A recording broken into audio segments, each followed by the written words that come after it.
up, Woodward. We are starting off your day with a brand new crew. Meet Broder. I can't control my arms sometimes. My limbs are just kind of flying. Detroit Kool-Aid. Fired up! Y'all got Kool-Aid. I'm fired up! But with the Wake Up Woodward crew, he's actually a part of the family. Flannel Sam. Ask me about my wiener. Okay. Along with JB and KG. Wake Up Woodward gets you all of your Detroit sports talk. Every morning, 8 to 10 a.m. Live on Woodward Sports. A show for Detroit, by Detroit, with people from Detroit. Tell Siri to set an alarm, because it's time to Wake Up Woodward. Friday show! What up, dog people? Welcome to Wake Up Woodward. We appreciate you guys for choosing to kick off the day with the Woo crew. You guys can already see the energy, the electric in the air. Shout out to Kicking and Screaming. It's your boy Brandon, a.k.a. Detroit Kool-Aid. I'm Ron Burgundy. Little Will Ferrell reference. Yes, sir. You see the Kikuchi game up there? Hey, Kikuchi gang. Kikuchi gang. Let's rock. Gang, gang, gang. You say. Our credentialed Tigers and our Lions reporter and writer for the network, that's Matthew Broder. Chat, good morning. Hey, let's rock. Let's do this. We got a fun show. Me, I'm feeling great. Energy. There we go. It's Friday. Friday shows are You great. got on the common sense, Kyle? Oh, yeah. Shout out to the V-Friends. Hey. Anson was talking about the V-Friends and Gary V on Ermanni and Edwards with Maz yesterday. You know what? Before I go around the room, Kid Kool-Aid, and I'm thank you for the pack this morning, KG from Anson. Kid Kool-Aid wanted to make sure he gave a special shout out to not just the Wake Up Woodward crew, but everybody who's helped him in his kind of memorabilia journey so far, including Devin the dog, Broder, Anson, KG, JB, the whole crew, because even JB brought in a whole deck of cards, and I'm sitting there like, dang, man, that looks like a nice card, and KG and the crew just like, you know what? Kid Kool-Aid got that one. They got him. He's Luka ecstatic, Garza. man. He's doing something nice, preparing something to be able to thank you guys formally himself. Come on. But he's appreciative, man, of everything. He's ecstatic, man. This is why we need more dads like this. Oh yeah, for sure. He being raised right. We know that. So Look, he's a fan of the Woo crew. I'm a fan of you. Hey, I'm a fan of you guys, chat family. You Seriously, guys is though. always the most important part of this thing. Go ahead and smash that like button. And shout out to the rest of the crew. Flannel Sam, my brother. We can't wait to have you back. Hopefully you're enjoying, and not just the vacation, but also supporting your sister who's having a great success right now. We appreciate you, man. That dude, Justin, I'm always catching him in the middle of doing something, like working on something. I love it. What up, though, brother? Hey, doing good. Hey, and it's the menace, ain't it, though, Chief? It's not. Straight up. Thank you. You know what? We're going to reverse the order there. Woodward Sports MVP in the Did It Move? On a Friday show, it is JB Smooth. Oh my God. I seen that news yesterday. Ennis the Menace. What are we doing? There are so many better nicknames you could have gave this man, but Ennis the Menace? You know what? I don't agree with that. I don't support that at all. damn. We're going to have the segment on the actual fan club, and I want to make sure we give that and honor that with this just due attention. But we might have to also do one for the nickname. Yeah, maybe. Because it's all over socials, but We just need to gather the best responses from everybody, and that's part of what today is for Justin, President Justin, and the NS Race Star Fan Club. We're gonna give it a formal name today, and we need the chat's help. We'll do it after. I see a little 51 clothing over there in the booth. I see, and you know what? On a Friday, look, we were supposed to be on remote, so that's why we don't have Bar King. But it's a Friday, so it's only appropriate that we introduce our tribal chief, Yes, sir. our reigning champion, Yes. two-time champ. He's going for 3 next week. That is KG in the sound booth, a.k.a. Black Hollywood. Acknowledge me. Give me yourself the hype tracks, bro. Listen. That's elite when you're the Bar King. You know when you're the king, man, people try and come for your crown. For some reason, the wheel is broke on this chair. Somebody tried to set me up. I almost went face first into the audio board, man. Somebody tried to take me out of here. What's going on, man? Somebody tried to tie your heart in you. That's what happened. It's crazy, bro. Who did that? You get to the top and people just hate on you, bro. It's crazy, man. Who in the world? Who did that to KG? It wasn't me, I swear. It was probably Justin. What man. in the I don't know about WWE? Justin sometimes. I did. It was me. Oh, Broder. It was me. You want to tell the people what we are talking about today? I would. We Let's got rock. a lot of Lions in the first hour of the show. Oh, there we go. Now I'm straight. We got Lions training camp, some storylines coming out of camp. We're actually going to focus on the offense. We've been talking a lot about defense, and there is one question. Ed O'Neill actually in the chat hit me up on X and inspired a question we'll ask later about Levi O and the defense, but a lot of today is going to be spent on the offense. I was actually watching some film yesterday and saw some things about this tight end room after hearing Ben Johnson just gush over them in his press conference. I was like, man, we got to talk about the tight ends. We got to. And I got to see some plays. Why? How did Sam Laporta make such a big difference last year as a rookie? I'm going to show you guys that around 8:30. In the second hour, we're going off the rails. We got prove KG wrong. So chat, you, me, Kool-Aid, Justin, and JB, we're going against KG and prove KG wrong. And then after that, we got a special segment cooked up around 9:30. KG and JB and Justin, I know he's part of it. They're going to give us some SummerSlam info, preview. I don't even know what you guys have planned, but we're talking SummerSlam. We might see you boys up here on the desk. I'm looking forward to it because the last wrestling event I went to was SummerSlam in Detroit. You already know the journey, trying to get back into it. Yeah. So as you guys talk about it more and more, I feel like I'm getting back into that journey. Like I remember Rock, Rikishi. I remember those. Rikishi. Rafiki. I remember those days, man. But it's like it's been so long since I've been like a diehard. To see you guys' passion, it's reignited something, so I can't wait. Hey, wrestling is back, baby. I don't know if y'all ain't get the memo, but you got AEW. They've been putting on a lot of good shows over the past year, and then WWE, Triple H booking it now, man. It is amazing. Can't wait to get into that a little bit later. So. Oh, yeah. Wrestling has definitely changed for sure. I'm happy for it. As KG said, you have more competition out here other than just WWE. And, it's sparking a fire between all these wrestling companies as well, too, just to up the game. That's right. The game. Up the game.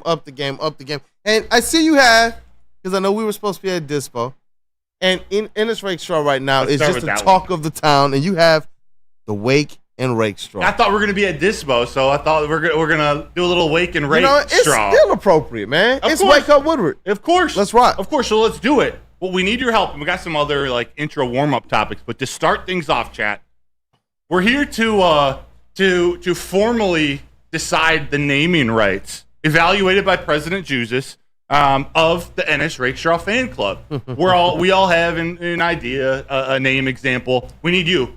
What is your best example or idea for the Ennis Rakestraw Fan Club? We're gonna each give Justin an option. I think he's got a couple for us to vote on, so we're gonna decide what's the best of our crew. Justin picks one of his, and then chat. We got to get a couple of your submissions to vote on, and then by the end of the show, I think we might have a name for the Ennis Rakestraw Fan Club. We'll see.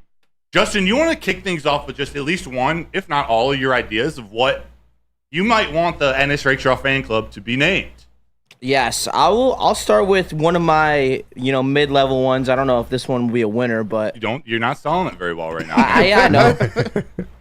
Lions and Rakes, oh my. Lions and Rakes, oh my. Okay, I understand it. I get it. It's not my favorite. Not my favorite. But it's a start. It's a start, though. I see you got a couple, so you roll off two or three. And all right, we'll roll off two or three. All right. Rakestraw Protection Team. Okay. Yeah. Ennis Rake and Roll Squad. Okay. Rake and roll. And then let me hear a couple of your guys'. Wait. What was the second one, though? The second one? I don't know as a fan club, but say it one more time. The Rakestraw Protection Team. Bro, that or a security company or something, I would put that on the shirt. At least. What are some of the other ideas you have in chat? Get your ideas in here, because I see some. Nick Hedigan, Rake and Depicts. JCJ, like Wake and Rake, although I think that might have been before what we were talking about. Denver Blair, 3 more hours. 3 more. Big D? Something going on with Big D? Love you, Denver Blair. Rake ain't fake, Denver Blair. There we go. We got some good ones coming in. The Straw Crew. What do you guys got? Kool-Aid, you got something? I don't have anything yet. I'm still thinking about it. I like some of the things and where his mind is at right now. I'm wondering what our elite booth has. All right, Booth.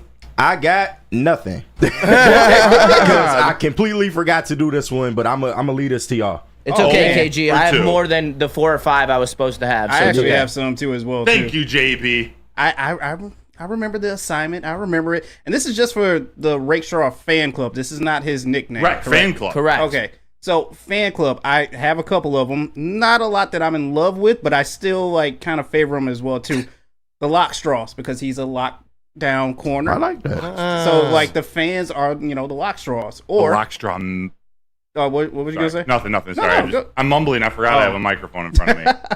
We got Club 444 because he ran a 4.44 at the combine. Oh. So we are the people in the club. E Block, come D Block. Remember the rap group D Block? So this is E Block. Not bad. You call them the Rake. So we are the farm hands in the group. Wow, He's good at this. The farm hands. And one that I really like, but it involves both of our rookies in Terrion Arnold and Enos Rankstraw. So we are the Mob Squad. The Mob Squad. Is there a reason behind, like a reason I'm not thinking of right now, other than it just being a dope nickname? I just like the dope. Okay, name. cool. Like I was just like Mob Squad. Like, hey, we can involve Terrion Arnold in that as well too. So if one gets a pick or the other get a pick, they can both celebrate. You got some examples? Just shout out to Beezer. He said ranking move makes me feel like it's Christmas. Oh my god, ranking move. Nick Hedgen, the Straw Man. I see Steve The Lehman. Straw Man, The Rake Straw actually. Regulators. Raking in the D, Charles McLean. Rake and Bake, Chuckle Cheese. Rake 'em and Take 'em, Thomas Harris. It's hard to think of a name because mine's probably more of a maybe in the nickname category. Yeah. But I just want it X-Ray. Like, it kind of sounds like Ennis Rake Straw. X-Ray, Ennis Rake Straw. And also, X-rays happen at the ER, at the emergency room, at the ER, Ennis Rake Straw. I like that. You know, Well, there was mine. Creative. I like Yeah. a nickname that can pair because you said one of yours for the fan club was Lockstraw. Yeah, the What Lock about Straws. Lockstradamus as a nickname? Lockstradamus. Because I already know what's about to happen. It's lockdown anyway. I like I that. like that one. Lockstradamus. Lockstradamus. Mm. I like that one. Any that are standing out to you? Not really. I think we haven't hit it yet. Rake Island, Rakers Island, Mob Squad, Mob Squad, Mob Squad, says I like Jonathan Lord. Rakers Island. Hey, Zach Soap, the Interception Mafia. Ooh. Not bad. Ooh. I like that one. Let's keep this going. Chat. We need your examples throughout the show. Maybe we'll take every couple of segments. We'll take a minute and find some really good ones, and we'll do some digging. Ooh, Rakers Island? in between. I like Rakers Island so far. Is that like Rikers Island? Yeah, Rakers Island. Lockdown. That's kind of dope.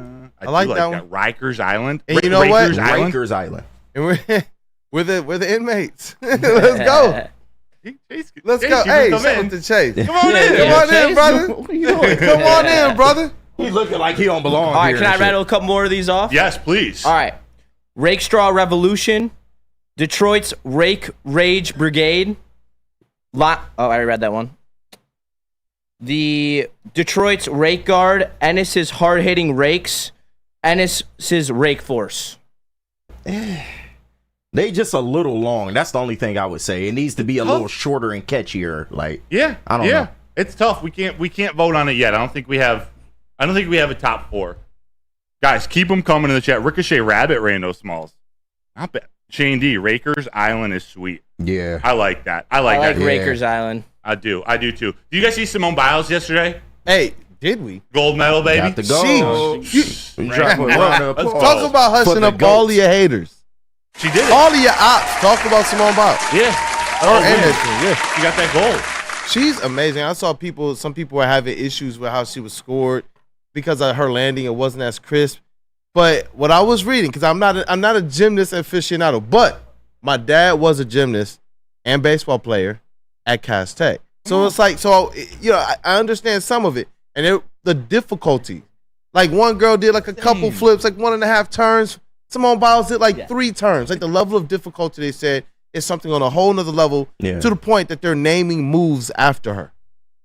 It's Simone insane. Biles. It's insane. Yeah. They used to disqualify her because she was too good for the competition. I Woo! mean, this Really? is somebody like, she is the GOAT of gymnastics, man. Absolutely Man. amazing. And I don't even think she competed in 2020. Man, so she was it's an been a Angel long Reese ahead layoff of her for time. Yeah, it's been a real long layoff for her. So you stupid. I'm just trying to bait Broder. But Simone Biles. We might be seeing Angel Reese a lot more. Maybe in LCA this winter. Maybe. Young Love. Are they both Maybe. under like 20 years old? Angel Reese and I Jalen think Duran so. dating? Are they Yeah. officially dating? TMZ, Woodward TMZ. Hey, you know what? That's the word on the street. That's the word on the street. Can't confirm anything though. And you were talking yesterday about investing in athletes. Yes. Like that's becoming a thing. Can you invest in their future babies? Oh, wait. Whoa.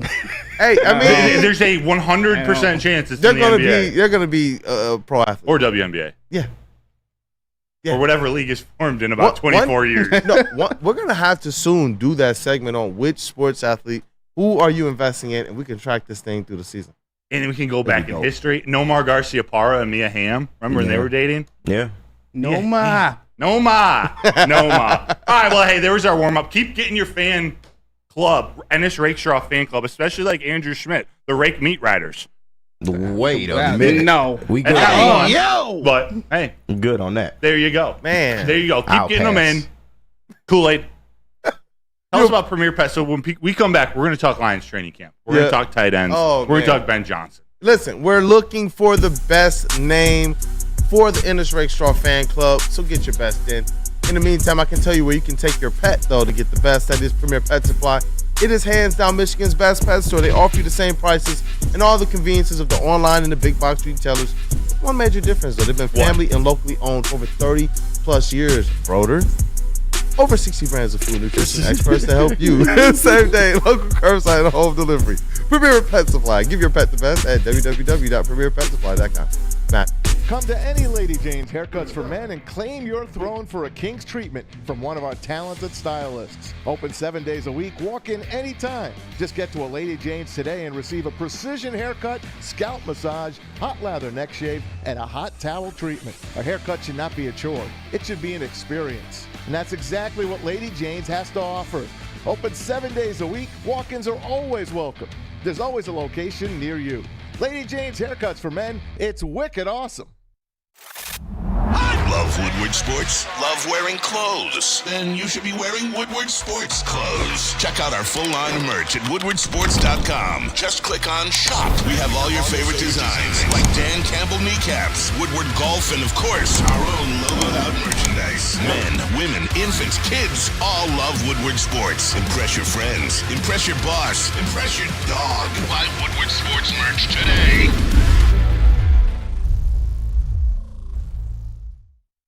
Braylon Edwards here, Premier Pet Supply. Man, just looking around, who's got it better than pets?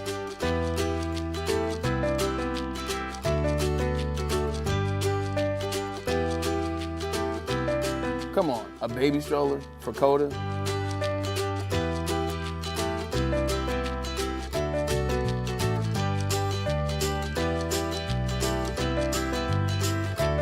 A chef for Lola, really?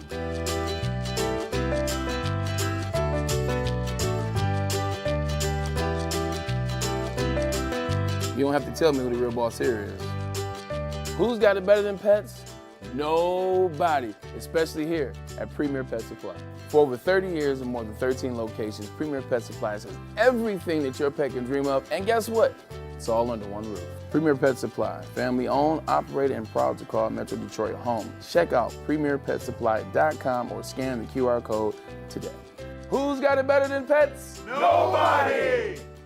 The most talked about Detroit media by other Detroit media, and we love it. It's the Woodward Sports Network. Hole 17? You know what? We'll get there. We will get there. KG, we're gonna tell them about hole 17. Man, don't be giving up all the secrets. Hey, you know what? I won't give them up. I won't give up everything, but I will tell them this: the Ally Challenge. It's presented by McLaren, and guess what, y'all? Is back August 22nd through the 25th at Warwick Hills. Leave the golf to the pros. Why? Because you can't miss the party at hole 17. What I can tell you, they got $2 birdie beers, concerts, and more. Get your tickets at allychallenge.com. Brought to you by Randy Wise Automotive. And how would you feel or like $10 of free products from Dispo Dispensary if you screenshot this image with the QR code and bring it into any Dispo location? You'll get a free $10 to spend in store with a minimum of purchase of $25. Just go to visit Dispo Dispensary today or disposhops.com. Dispo Dispensary, they are your local cannabis plug. Ooh, is it that time? Is it Detroit Lions training camp time? It is. Is it? Yeah. All right, yo, let's let the hype off the leash. Let's go. Detroit Lions training camp, yo. Welcome back to Wake Up Woodward. appreciate you guys for tapping in. But I need you guys to do one thing. All that passion you got right now for the Detroit Lions training camp, let's bottle that up so we can properly satisfy that like button. So we can treat it right, treat it nice. Y'all already know what it is. Come on now. Hey, y'all, we headed into the weekend, man. It's time to relax and unwind. Go ahead with that phone out for me. Caress it real slow. Satisfy the like button. You heard the man. Do it real nice, real slow.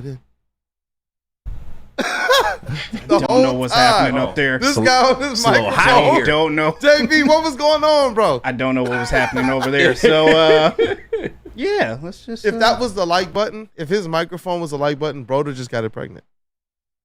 Broder probably be smoking a cigarette right now. Jim Leland. Tomorrow is Jim Leland number retirement day. You heard what they doing? They giving out to the fans hats, mustaches, and cigarette. No, not a cigarette. I don't think it's no, if they gave out the fake cigarette, that's hilarious. But no, it's a hat, mustache, and I can't remember the third item, but that's pretty cool. That's right? clever. Yeah, that's cool. I like that. They're thinking there. Yeah. I like that one. Glad I'm going to the game tonight. Doesn't look like them. They better get on their promotion game for the next 2 months. For real. It's about to be it's dead. looking ugly, Broder. Yeah, bro. Dead That's the elephant in the room that we are avoiding. You know I support the Tigers, right? Yes. Yesterday, and we're not talking Tigers, this just came to mind. Yeah. Yesterday, I sit down and I get excited. Oh, they're finally back on Xfinity. Yeah. Oh, Then I yeah. look at my phone, I'm like, oh, it's August 1st. You guys decided to reactivate your little Xfinity partnership after charging me for the month? Yep. Of course. Why wouldn't it? Classy move, Bally. Yes, sir. Classy move. That's why they got the money. We're going to have a return to chin music. Maybe next week. Maybe. It would be appropriate. A music thing one, Bar King, chin music. I like it. Yeah, there's a lot of weird shit flying around these days. Broder is I feel like yesterday I was just saying to Broder, like, man, the last 24 hours. Now we can say the last 48 hours. We got spicy Broder. And you know what Yes, they say sir. about homicides? It's the first 48 hours that mean the most. No. Let's get to the Detroit Lions training camp. Because I know what this Detroit Lions defense is about to be. It is. Crime scene. Somebody pull out the chalk. It is.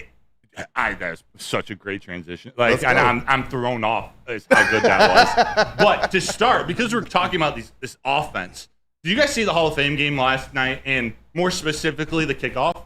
Yeah, I definitely saw the unfortunately. kickoffs. What do you? Crime It was odd to start. What do you guys think? Crime scene. I Pull out the chalk. think it has potential. You can tell that this is made for really, really fast returners because if you can get past that first line of defenders, you're probably to the house.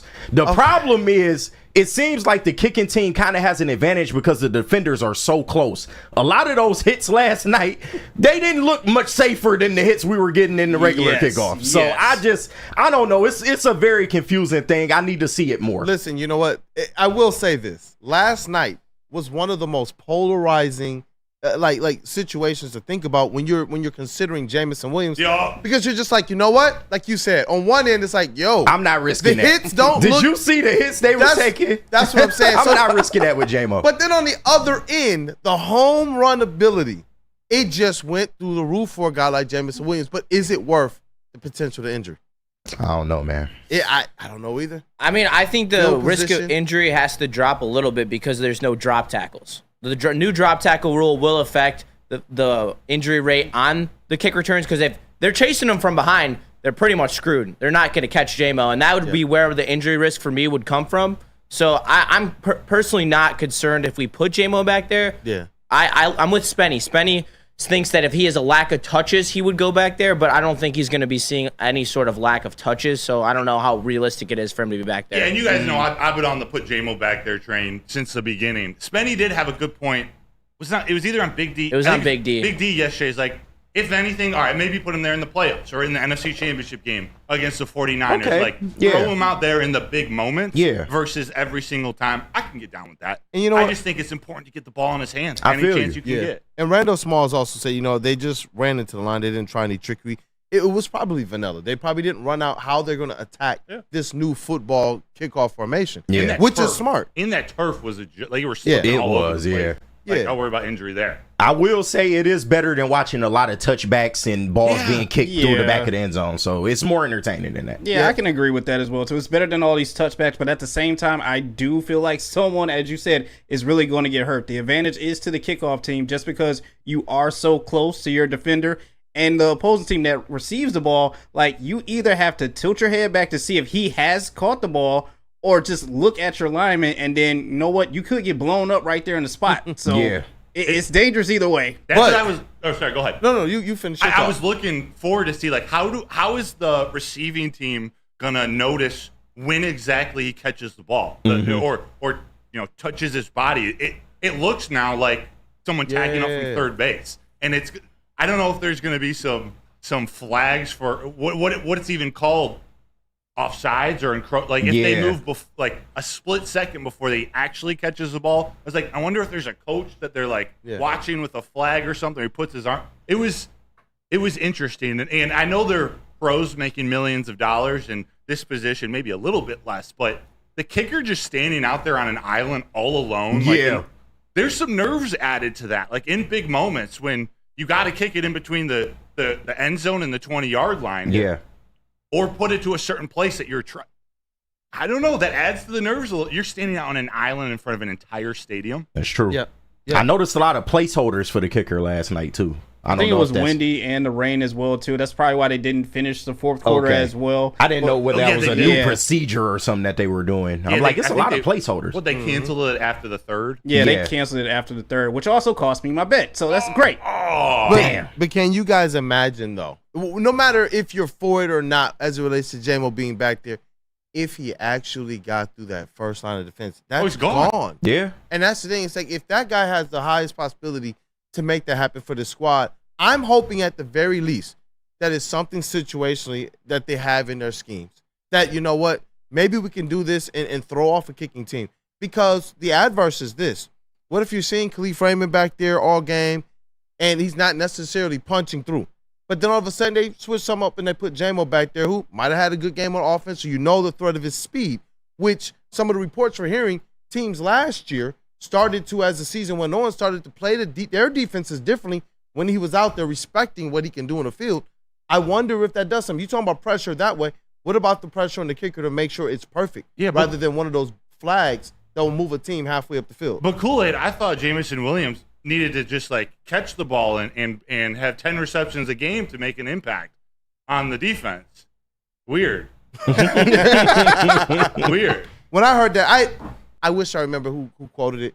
But when I heard that they were like, we were already aware that towards the end of last season, teams were making these adjustments, accounting for the fact that Jamison Williams was on the field. And that's with three levels of defense. That's with the defensive line, linebackers, and safeties.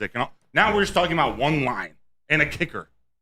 You break through that, you're gone. Yeah. And the key to it all, to me, part of the reason why I want J-Mo back there, or Gibbs, or just want it to be a scary situation for the opposing team to kick to, because of the new rules, if you kick it in the end zone without hitting the landing zone, you get it at the 35, right? Yeah, exactly. That's and what if I'm you saying. kick it too short or out of bounds, you get it at the 40. Yeah. So even before Jake Bates is proven to do anything, having that leg on a roster I'm trying to means tell if you. they get it at the 40-yard line, they literally need 20 yards to be in field goal range. Like, in terms of play calling, both on the offense for the Lions, that changes everything with the playbook, what they are able to do. Doesn't change everything because they can basically do it. But the defense, too, you're having to keep them from the very beginning of a drive, keep them from going 20 yards. Exactly. You might give up points. The top three offense. Yeah. 20 yards for a top three offense. In his sleep, Jared Goff and Ben Johnson, and the offense in his sleep. Yeah. I was going to say, after seeing the kickoff last night, and if this is something that they're going to move forward with, do you believe that this changes anything from a personnel decision in terms of how you're going out and scouting the draft, how you're going out and assembling your special teams? Yeah. Because we know that in the past, they would load up on certain types of special teams players to get the best out of the versatility that they can have and conserve some roster spots. Is this now a situation where you go and you say, you know what, we don't really want J-Mo back there, but we know if we have a specialist back there, one of those speed and space guys, one of those quick cut guys, you know what, and we can dedicate him to being that and then being also maybe a wide receiver 4 or 5. Does this change up how they're looking at their personnel? How about this? How about a running back 3?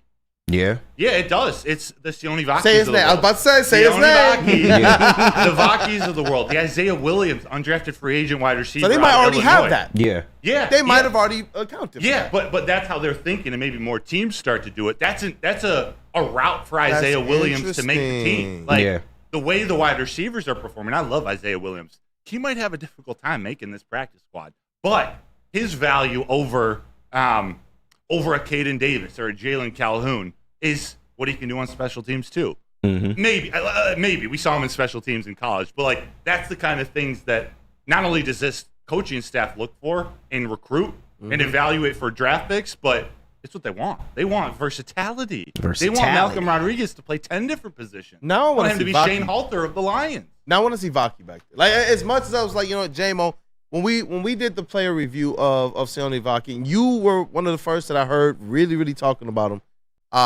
in kind of the breakdown world. It's just like, you know what? I wouldn't mind. Yeah. He showed a lot, and we were wondering, like, they drafted him. It was announced running back. We knew he played both offense and defense. But now I'm really, really intrigued and interested to see what they're going to do with him. Because when they picked the running back, and then they picked didn't they pick another one? It was Manu, Vaki, then they went Wingo, Mahogany. Yeah. I want to see it. Yeah. Let's do it. Let's do it. Let's talk about the tight end room when we come back. Okay. Because Ben Johnson talked about him. Sam Laporta is a freaking stud. He says, I'll tease you with this. Ben Johnson said this is the best tight end room he's ever had in 13 years in the NFL. And that's past Laporta and Brock Ray. He talks about the tight end 3 spot and the competition going on. So let's talk tight ends when we come back from break. Hey, I cannot wait. I think this is me. We're going Les Stanford. Yeah, let's do Les Stanford, because what happens when you run a great business for over 50 years? You expand, you offer more products to more people. That's what Les Stanford did when they had a Les Stanford Buick GMC. Still the same great service that they offer to their customers, that their customers have come to know and trust. So go check them out on Woodward Avenue, just south of 9 Mile Road. You can also check them out in Dearborn today. Go to LesStanford.com. Les Stanford Chevrolet. Together, let's drive. At Planet Fitness, you can get everything you need for just $1 down. Try out Planet Fitness and dang, they got lots of equipment. Not me getting a Planet Fitness membership just for the 24-hour perk. Hey, y'all better get on these free fitness training sessions from Planet Fitness. Did y'all know that the PF app has workouts you can do at home? Cheapest therapy I can find is Planet Fitness. Join Planet Fitness today and get everything you need for just $1 down. $15 a month, cancel anytime. Deal ends Thursday, July 18th. The Ally Challenge presented by McLaren is back August 22nd through 25th at Warwick Hills and Grand Blanc. Be there for PGA Tour Champions Golf, Family Night, concerts, and more. Tickets start at just $15. Get yours at allychallenge.com today. Congratulations to the real coach of the year, Motor City Dan Campbell. Just put your head down and go to work. It's about to be fun, man. It's about to be fun. Woodward Sports. The Great American Chevy Week is back and bigger than ever at Feldman Chevrolet. Choose from the largest inventory of award-winning Chevys, all priced to move for the biggest week of the year. Get this 2024 Silverado for only $213 a month, or this 2024 Equinox for as low as $249 a month. Feldman takes the Great American Chevy Week to another level. Feldman Chevrolet, Michigan's #1 Chevy dealer. Fitness that fits your budget. No matter where you are, there's a Planet Fitness close by. There's like more than 50 in Metro Detroit and thousands more throughout the world. When you go to Planet Fitness, it's a judgment-free zone if you want to do cardio. You want to lift some weights up to like 60 pounds. Or you want to just have the machines help you out. They have it all. Stretch zones, hydro machines, hydro massage beds if you want the black card, tanning salons if you're into that. I'm pretty white right now. Maybe I should try that out. But you go to Planet Fitness, whatever your fitness goals are, they have what you need to reach them. So go check them out. Planet Fitness, www.planetfitness.com. Welcome back to Wake Up Woodward. Thank you guys for kicking off the day with the Woo Crew.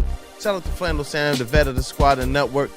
Out on vacation, can't wait till he's back. But we got everybody else in the building that do Justin, KG, JB, Broder, and Kool-Aid. Shout out to Chase, who's hanging out as well. Yes, sir. Hey, let's go. We got to jump right back into Detroit Lions training camp. Ben Johnson. He had a really great press conference. Genius Ben Johnson. Yeah. Go check out the Detroit Lions YouTube. Watch the whole press conference. It's great. We're going to touch on a couple of the clips, but the whole thing is great. You just really get to see how confident and how much savvier Ben Johnson is, even as a coach. Like, you can see him taking the steps to be a head coach one day. I always thought part of the reason, obviously the situation on field, everything about being in Detroit works for him. He could have gone and been a head coach, but I think he has a self-awareness to, hey, I want to learn how to be like Dan, like get some more out of Dan Campbell that the trust that the players have in him. But he was talking yesterday about this tight end room. You know, rookie All-Pro Sam Laporta, Brock Wright, who they matched his qualifying offer that he signed with the 49ers, the rival, the budding rivalry. He talked about this room and how strong it is when someone asks about that number 3 spot. So check out this clip of Ben Johnson talking about the tight ends. Yeah, listen, it's the best room that I've been around in 13 years now, from top to bottom, 1 to 6. These guys, they've all played ball in this league, and you can tell it with their approach and really how they block, how they run routes out on the field. It's been very impressive. So that room, the competition is lights out right now. In terms of the 3rd spot, I think Coach Campbell, myself, Brad, we all, that spot needs to be able to wear a ton of hats, because you just don't know. You got Laporta with his skill set, you got Wright with his skill set, and that 3rd spot needs to be smart enough to fill in either spot if need be. And so the versatility is at a premium. FIP certainly needs help there on special teams, and so that plays a part also, but we need a smart player that can wear multiple hats. It's a bonus if we can get some backfield work, if he can do some fullback type jobs, or if he can split out wide. The more you can do increases your value right there. There it is. Man. There it is. Talking about not just the depth of the room, but the versatility. The competition for that 3 spot, and what they value in tight ends. It's not everyone can be Sam Laporta, but he's the pro. He can do so many things. They're looking for multiple traits out of their entire tight end room. So we're talking Laporta. We're talking James Mitchell's in the running for that 3rd spot. Shane Zylstra. We got Brock Wright, Shane Zylstra, Sean McKeon, and Parker Hess. Parker Hess has been having a good training camp, according to just about every beat writer I've talked to and every article I've read. Parker Hess is coming on strong. Someone has to explain to me, what are the Lions cooking up right now? Because when I look at their team, I'm like, you know what? We haven't really paid that much attention to it up until now, but the tight end room is solid. The first 4 names up there, obviously you want Sam Laporta in. He's one of the best players in the NFL as a pass catcher. Yeah. Period. But after that, I'm comfortable with any of these other tight ends in there, especially with the schemes that they can cook up. That's where my mind is. Defensively and offensively, they have so much versatility. They're moving players to positions that we're like, yo, that's going to put them in a spot where they can call or show one look and absolutely fool a defense or fool an offense and do something completely different, because the people that they have, the personnel they have, is just that versatile. It is. And the second highlight I'm going to show you of a play, touchdown against Green Bay, actually, St. Brown's touchdown will show that. So actually, I have 3 short clips for you. Only one we're going to break down in depth, but can you play, JB, this Justin, first one? It's just all in the camera. Damn, Justin, you normally bear crawl. This the one day you don't want to bear crawl. That's crazy, bro. It's wild. Let's look Shout out to that dude, Justin. Sam Laporta's first touchdown last year. First touchdown of his career, week 3 against the Falcons. I want you guys to see this, because this starts to show what we were going to expect with Laporta coming up. We see St. Brown motion across the middle. And a lot of this is due to the respect that St. Brown has to demand. But they're in a 2 tight end set. They got Laporta and they got Brock Wright over on the left side of the line. This forces the Falcons defense, which if you paused it and slowed it down, you'll see they got 10 guys in the box, and there's one safety that has to come down closer to the line of scrimmage, wondering what Laporta and Brock Wright are going to do. And then St. Brown, he comes motioning across the line. So they're focused on St. Brown, and that allows Sam Laporta to hit this move, looking like a vet. This is game 3 of his rookie year, already starting to develop that trust. Fantastic play. That's just to set up this next clip. This is the very next week against the Packers, and this is the one I want to dig into a little more with you guys, because there's so much what you were talking about, how they can put so many different types of players, whether it's 2 running backs, 2 tight ends, 4 wide receivers. You put so many looks for a defense, and the NFL is about matchups. It's about making the defense have to choose between 2 players. It's about making matchups and trends. Yeah, making the defensive coordinator have to figure out how to scheme something up that keeps them available to follow all the different things that the Lions could do. So you're going to see on this, there's 2 back-to-back plays. One's like the end of a highlight, but it's a nice pass and catch from Laporta that helps set up the touchdown pass to St. Brown. So we see this over the middle, a fantastic pass, a catch and run after the catch from Sam Laporta. And then it sets up what looks to be just an easy touchdown here. This is where Amon-Ra St. Brown, he looks like he's going to hit a little stick route. The safety or the DB who's covering, maybe it was the nickel, he bites.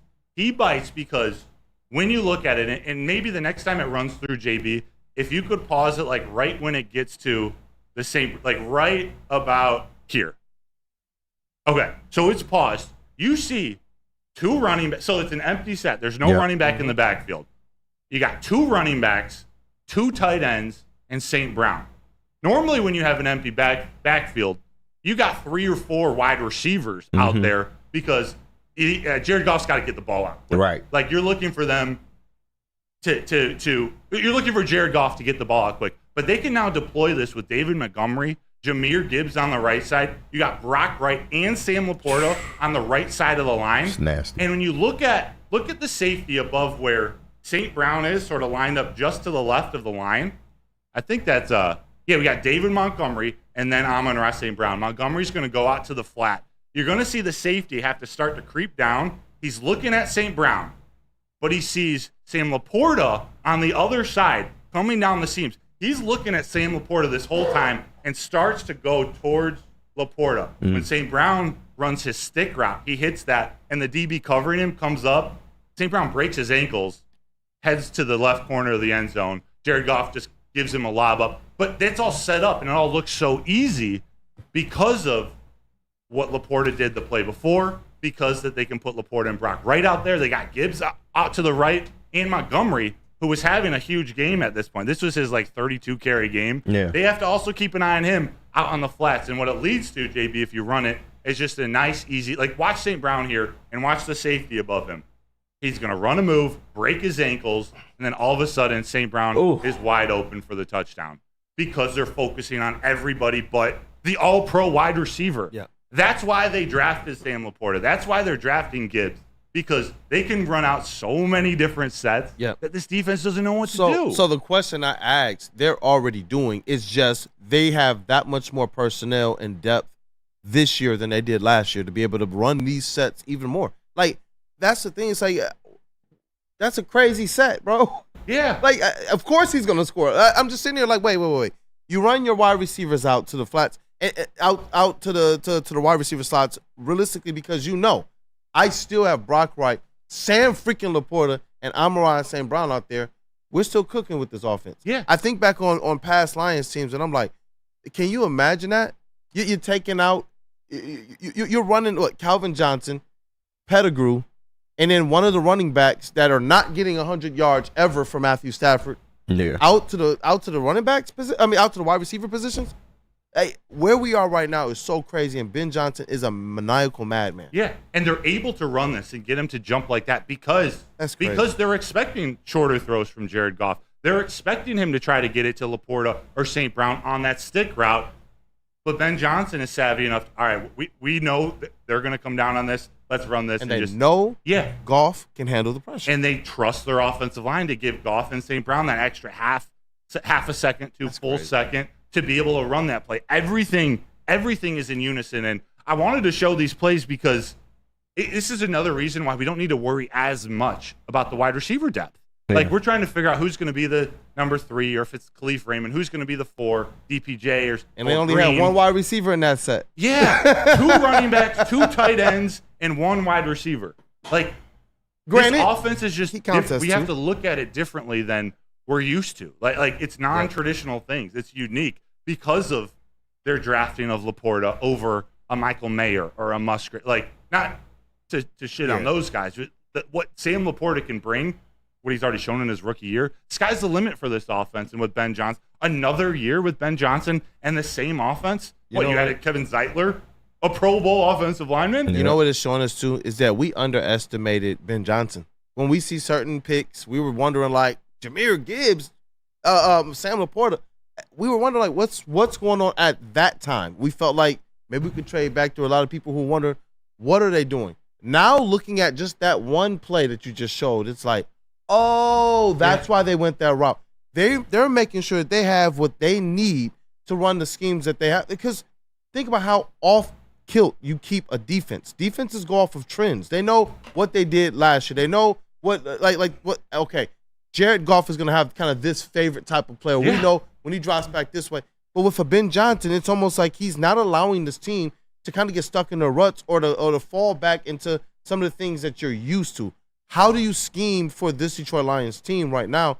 And that's what I do believe also gives them that advantage this year, next year, and during their Super Bowl window, because Ben Johnson, like, that one play encapsulates everything that I was trying to effectively say. And it's like to know that they've added more talent to that base. Yes. They're going to be cooked. It's wild. And we can have the Jared Goff discussion another day, but what is he the best in the NFL at? And has been for several years. It's the play action pass. Yes, sir. Like, that factors into it too, where you're now taking his best skill, or he's the best at doing that, one of his top skills, to be able to incorporate that into an offense that has a strong running game, it all fits well. And we won't go into depth on this last clip, but those two, week 3 and week 4, you start to see the trust build between Goff and Laporta by week 8. Like, only a couple weeks later, the Raiders game, if you remember, kind of dominated the Raiders, but it wasn't like that all game. It took a half to get into it. With 31 seconds left in the second quarter, we're going to see this touchdown pass to Sam Laporta. And if you can see, they'll pause it in maybe the second time through, JB. If you can time it, like when we get the back view of right when Jared Goff sort of pulls his arm back, you can see the trust built between Jared Goff and Sam Laporta. And it's like this with other players too, but we see it from a rookie tight end. Look when he throws this ball. He's throwing right as Sam Laporta. He hasn't even gotten into his break yet. You see two linebackers, one covering Laporta, one across the middle.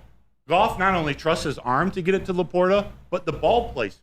Like, their accuracy is one thing. Giving the tight end, giving your pass catchers a chance those golf to catch windows, the ball. Yeah, it's completion attempts to completions. But ball placement, this is going to look like it's behind Laporta, but it's thrown behind Laporta on purpose to avoid the interception. Mm-hmm. The point I wanted to make is the trust that Goff has in Laporta by week 8 to be able to let this one fly just before the half when they could get a field goal. I think it was like first and 10, second and 10. He let it fly and it was a touchdown. You go into the locker rooms with all that momentum. And yes, now they got to figure out what to do in the third quarter.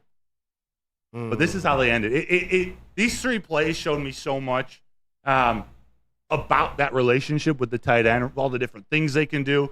Like this, he's throwing it right now. Like, that's wild. And we know it's going to be a big part of the tight ends are going to be a big part of this offense, especially what didn't they matched the contract offer for Brock Wright, right? Yeah, they during the offseason. Yeah. That's what and we all thought at the time, man, we like Brock Wright. I remember we were on this show talking about it, like, yo, are they going to match this thing?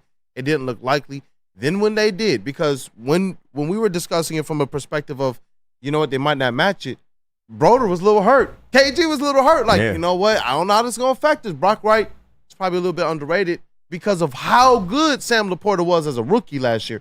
But then they matched it. And we instantly, you know what, they knowing need what him they to can do what they do with Laporta. Like, they need Brock Wright and the difference. 2 tight end sets and such, an extra blocker. So then the next week, I think they had a bye week after that. Yeah. And that was Monday Night Football, by the way, in front of the nation. Bye week, they go play the Chargers. Remember that throw Goff to Laporta over the yes. It all sets up like weeks in advance. They're doing these things to Laporta or to St. Brown, and then when you least expect it, including the Jets game back in 2022, Brock Wright. Mm-hmm. Hey, he's here too. Yep. It's this chemistry from top to bottom that's something that Lions fans should be excited about. We got a couple more training camp topics to discuss. Let's go. Let's do that. We got about 10, 12 more minutes before we get to prove KG wrong. So I encourage you all to stick with us for that. But thanks for hanging through some of that tight end room, some of those play breakdowns.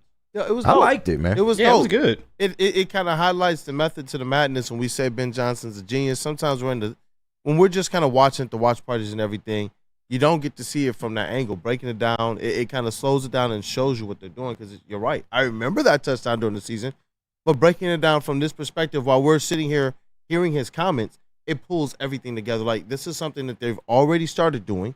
they've already implemented, have already had success with, and now they're going to make it that much better. Now he feels like he has the best tight end room in 13 years. Yeah. After doing crazy plays like the last two that we saw. Yeah. The touchdown to Amon-Ra and then the touchdown to Sam Laporta. And think about how important it was when they were both out of the game in the San Francisco 49ers game. No offense to Anthony Firksker, but he stepped out of bounds at the 2-yard line with a couple minutes to go. The game's different if he gets in the end zone. 100% chance Laporta or Brackwright get in that end zone. AJ the Great said, I love both the picks. Don't say we, that was y'all. Earlier when I talked about, people wondering, okay, Jahmyr Gibbs, Sam Laporta, what's going on? Well, now we see that they were perfect for Ben Johnson's system. It's true. It's true. Yeah. Kool-Aid. Yes, sir. We got several shows coming up on the network. Hey, we do. Every day. Every single Monday day. through Friday. Starting 8 a.m. to 10 a.m. with Wake Up Woodward. Thank you guys for supporting the Woo Crew. Go ahead and hit that like button, not just for us, but for all of Woodward Sports. Big D Energy is up next, 11-1. 4-time Stanley Cup champion Darren McCarty alongside his co-host, the Golden Voice, Neil Rule. Mr. Elite President, we salute thee, man. After that, we got Ermanni and Edwards with Maz. Tom Maz with Level Radio legend alongside University of Michigan legend, former NFL wide receiver, Braylon Edwards with Detroit Media King, Fox 2, Ryan Ermanni. Then in the day with the Woodward Heavyweights from 5 to 7. Spin more racks and speak easy with their elite booth. Shout out to Nick Koloff, Chris Platty, Caleb, Joel, everybody that contributes over there, man. So Woodward Heavyweights bring you the biggest interviews, breakdowns, and laughs. Stay tapped in with it all, man. But we appreciate you guys for making Woodward Sports your #1 digital sports outlet. Stop searching for a vehicle and start finding one. Les Stanford Chevrolet Cadillac makes it easy. We harness the power of multiple dealerships and own the biggest selection of GM brands in the area to get you the car you need. With the Les Stanford Group, you'll have access to 4 different dealerships, providing you with more makes, more models, and more choices. We're connected to more than 1,000 vehicles, and with so many high-quality CPO vehicles available, you'll find new car quality at pre-owned prices. You can start and end your search at lesstanford.com today. The Ally Challenge presented by McLaren is back August 22nd through 25th at Warwick Hills and Grand Blanc. Be there for PGA Tour Champions Golf, Family Night, concerts, and more. Tickets start at just $15. Get yours at allychallenge.com today. Game is won in the trenches, and our big fellas don't mess around. The Woodward Heavyweights on Woodward Sports. At Planet Fitness, you can get everything you need for just $1 down. Trying out Planet Fitness and dang, they got lots of equipment. Not me getting a Planet Fitness membership just for the 24-hour perk. Hey, y'all better get on these free fitness training sessions from Planet Fitness. Did y'all know that the PF app has workouts you can do at home? Cheapest therapy I can find is Planet Fitness. Join Planet Fitness today and get everything you need for just $1 down. $15 a month, cancel anytime. Deal ends Thursday, July 18th. Hey, you dealing with divorce, child custody, visitation, or family law issues? Oh, no. Well, Kevin and Catherine from KDK Law in Birmingham, they will have your back. They got 10-plus years of experience and will give their clients 24/7 availability. So scan the QR code above my head on the screen or call 248-971-0476.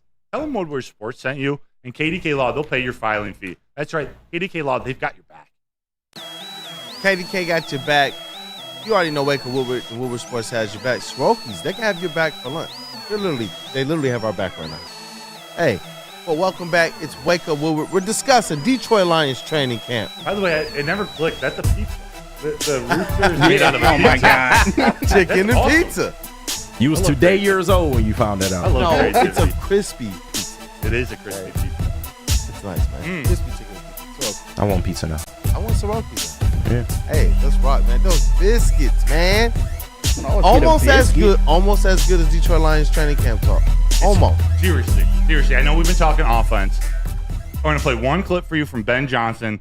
Actually, it's 15 seconds long, talking about what he sees in the defensive line, sort of how they're handling the run, and that's going to lead to a question I'm going to ask you. Actually about Levi O and the defensive line, inspired by Mr. Ed O'Neill. But first, you play that Ben Johnson clip, the short one, JB? I mean, I think it's across the board, to be completely honest with you. Up front, Aiden and Aleem, as you would think. We tried to double team Aleem the other day. We could barely move him off the ball. You know, he's got a low center of gravity and did a really nice job on us. Obviously, the biggest adjustment has been these corners. They're coming up, they're pressing us, they're challenging us, and we need that type of work. The more one-on-ones we can get in practice with the pads on it are going to be helpful for our guys releasing versus press. But these guys are fearless. They have a swagger, and some mistakes that they were making early in camp, we got them on a few deep balls, before the pads got on. They've cleaned that stuff up. So you see improvement every day from the back end. Man. Contract year bump Aleem McNeil. I think we're going to see something great. Definitely. Was there another one that was shorter that has the defensive line? How the defensive line's handling the run? I got running backs, hookers, and JMO. Running backs, the running back, and JMO. The way he said that. Yeah. Where did I put it in Slack? Unless you named it something different, and I just overlooked it. Well, here, check this one out. It's the 4-2 Ben Johnson and how the DL is handling the run game. Shoot, I think our defensive front's going to be pretty darn good, is what I think. It's probably after 2 days, we've had more run stuff than what we have had in the past few training camps. What was that? One more time? 2 days more than the last few training camps combined? Yeah. Yo. That's something to get excited about. Yes, Iron sir. sharpening iron. So I want to ask you, Cole Pouncey tweeted out, I think he talked to Kevin Zeitler, or maybe it was up at the podium, but Lions Kevin Zeitler asked for his thoughts on Detroit's defensive line. Zeitler says, I think we're going to have two $20 million plus D tackles soon. Colton followed up with him to ask who he was talking about. He says, Aleem McNeil and Levi Onwuzurike. Wow. And Levi. Wow. So Ed O'Neill hit me up and he was like, dude, if Levi L gets 8 or more sacks this season, what should Brad Holmes do? Is he worth $20 million? Is Levi L with his injuries worth re-signing? The way he looks down at camp, it feels like something special is brewing. I will say he would deserve to get re-signed if he were to go out and put out a season like that. Like, obviously, I just don't know if it's $20 million though, because of the injury history, because it kind of took him so long to really get in form. This is a guy we've had on the roster for quite some time now, and I even said earlier in the year that he was eligible to get cut. Now, we keep hearing all this great stuff out of training camp, and if he can come back and perform on the field like we expect him to, then I don't know, man. That's a tough decision. I just don't know if I'm paying him $20 million, especially if you're going to end up paying Aleem as well. I don't want to take any money away from Aiden Hutchinson. He is the priority here, but I would love to keep Levi Onwuzurike if I could. If he's an 8-sack guy, that means he's on the field and producing. I don't even know what it looks like. I'm still in the world of hope right now because we haven't seen it. There's all this potential since he's been drafted, and we've also been talking about him on the edge. Like, he's one of those versatile guys. But Kevin Zeitler said at D tackle, and remember, next year they still have DJ Reader for another year and Broderick Martin for at least 2 more. Yeah. And with the way that Zeitler said it, he basically said that we don't have to worry about what's opposite of Aiden Hutchinson because of those 2 players. That makes me very, very excited. I wonder with the Taylor Decker contract, the $20 million a year, $30 million guaranteed, and then we all of a sudden hear this $20 million number as well being attached down to like an Aleem McNeil. I'm wondering if it's a placeholder as well as taking care of a guy like Taylor Decker, and when it comes due to having to potentially pay a guy like Aleem, because I'm sorry, if Aleem McNeil balls out, how do you let Aleem McNeil walk through the doors? You can't. Or walk out the doors. You can't. You can't do it. Yeah. He's part of the model of draft and develop and pay your guys. Because I'm in line with KG. With Levi, it's like you want to hear this great news about him, especially with what everything means this year.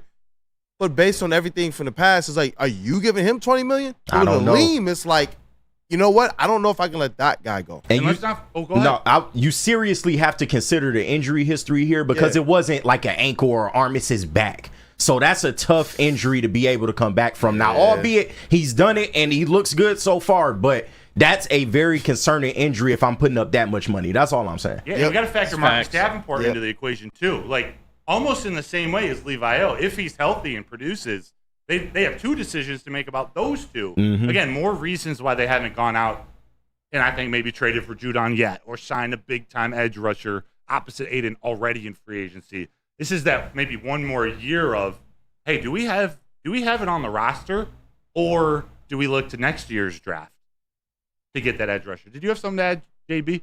Oh, no. I was just agreeing with you guys. Cool. Hey, well, let's wrap up. Let's wrap up there. Lions training camp for the day. We can always get back to it in mailbag.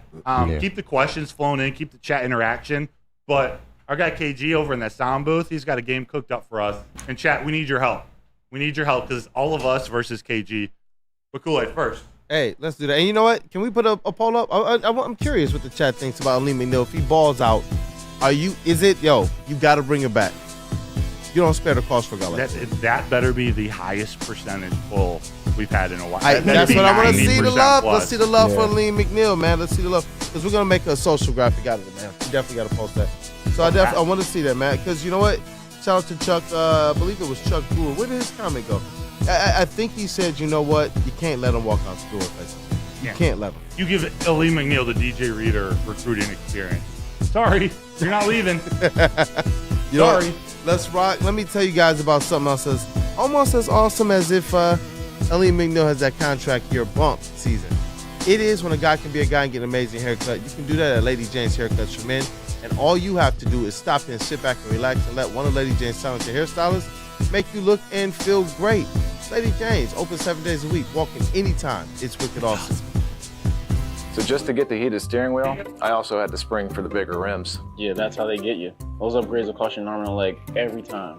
Hey, new car crew, how'd it go this weekend? I got a great deal on mine. How? I went to Randy Wise, not those other guys. They got me in a great new ride, and they didn't break my budget. Hey, could you pass me the sugar? How? Never mind. He made the wise choice. Yep. Make the wise choice at RandyWiseBuickGMC.com. A ton of fun, a ton of sports, and a ton of man meat. Welcome to the Woodward Heavyweights, live daily 5 to 7 p.m. on Woodward Sports.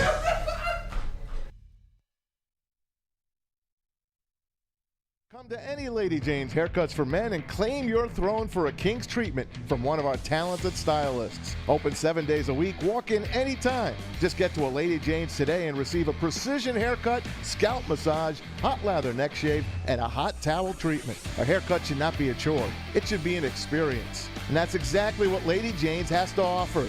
Open 7 days a week, walk-ins are always welcome. There's always a location near you. Lady Jane's Haircuts for Men, it's wicked awesome. Thank you to all the fans for making Woodward Sports your #1 online destination for Detroit sports. We promise not to drop the ball. We talking defense? We talking Lee McNeil? We talking Levi? Oh, let's rock, man. We also talking Guardian Alarm. Let them offer you customized solutions from real experts. Our professional technicians that take the time to recommend security and automation solutions specific to your needs. 24/7 professional monitoring, so you can call us anytime, day or night.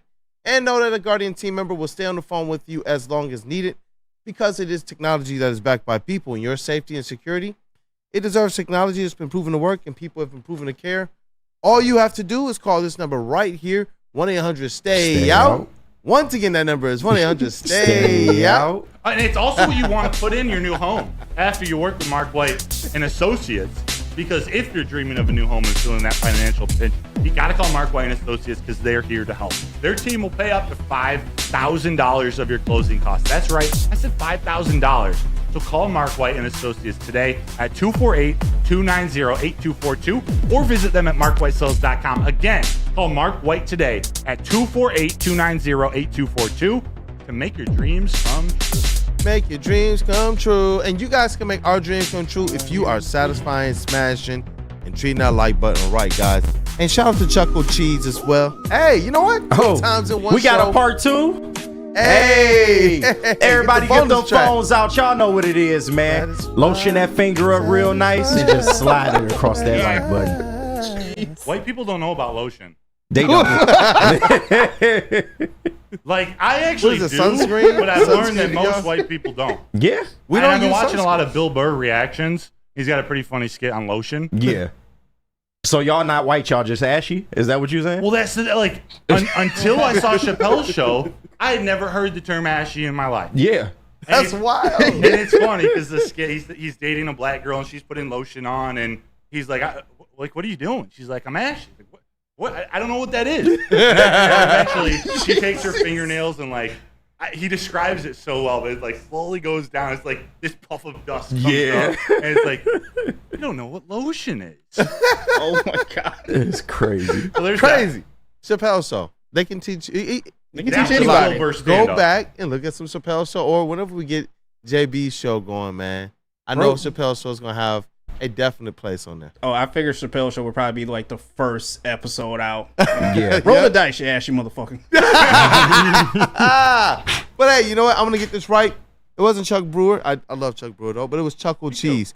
He said, Aleem McNeil, you don't let him walk. Better not. I don't even care how he plays. And I know before we were talking about the money that it cost to get Aleem McNeil back here.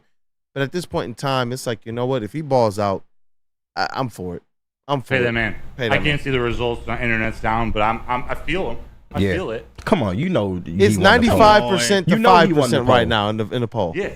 And maybe even Scott Harris wants to give Aleem McNeil a shot. Looking for prospects for a couple of years of development. Aleem McNeil, he can swing it. Small ball situational hitter. Yeah, he was he was a baseball player at NC State. He's a stud. But I digress. Because we got a big game to get to. Yeah. KG. Hey, real quick. In the chat, all the nicknames was going around. I thought this one was funny. Terrell Lamar Goffenheimer. I think that because he dropped bombs. Like that one against Dallas with Deron Bland on JMO.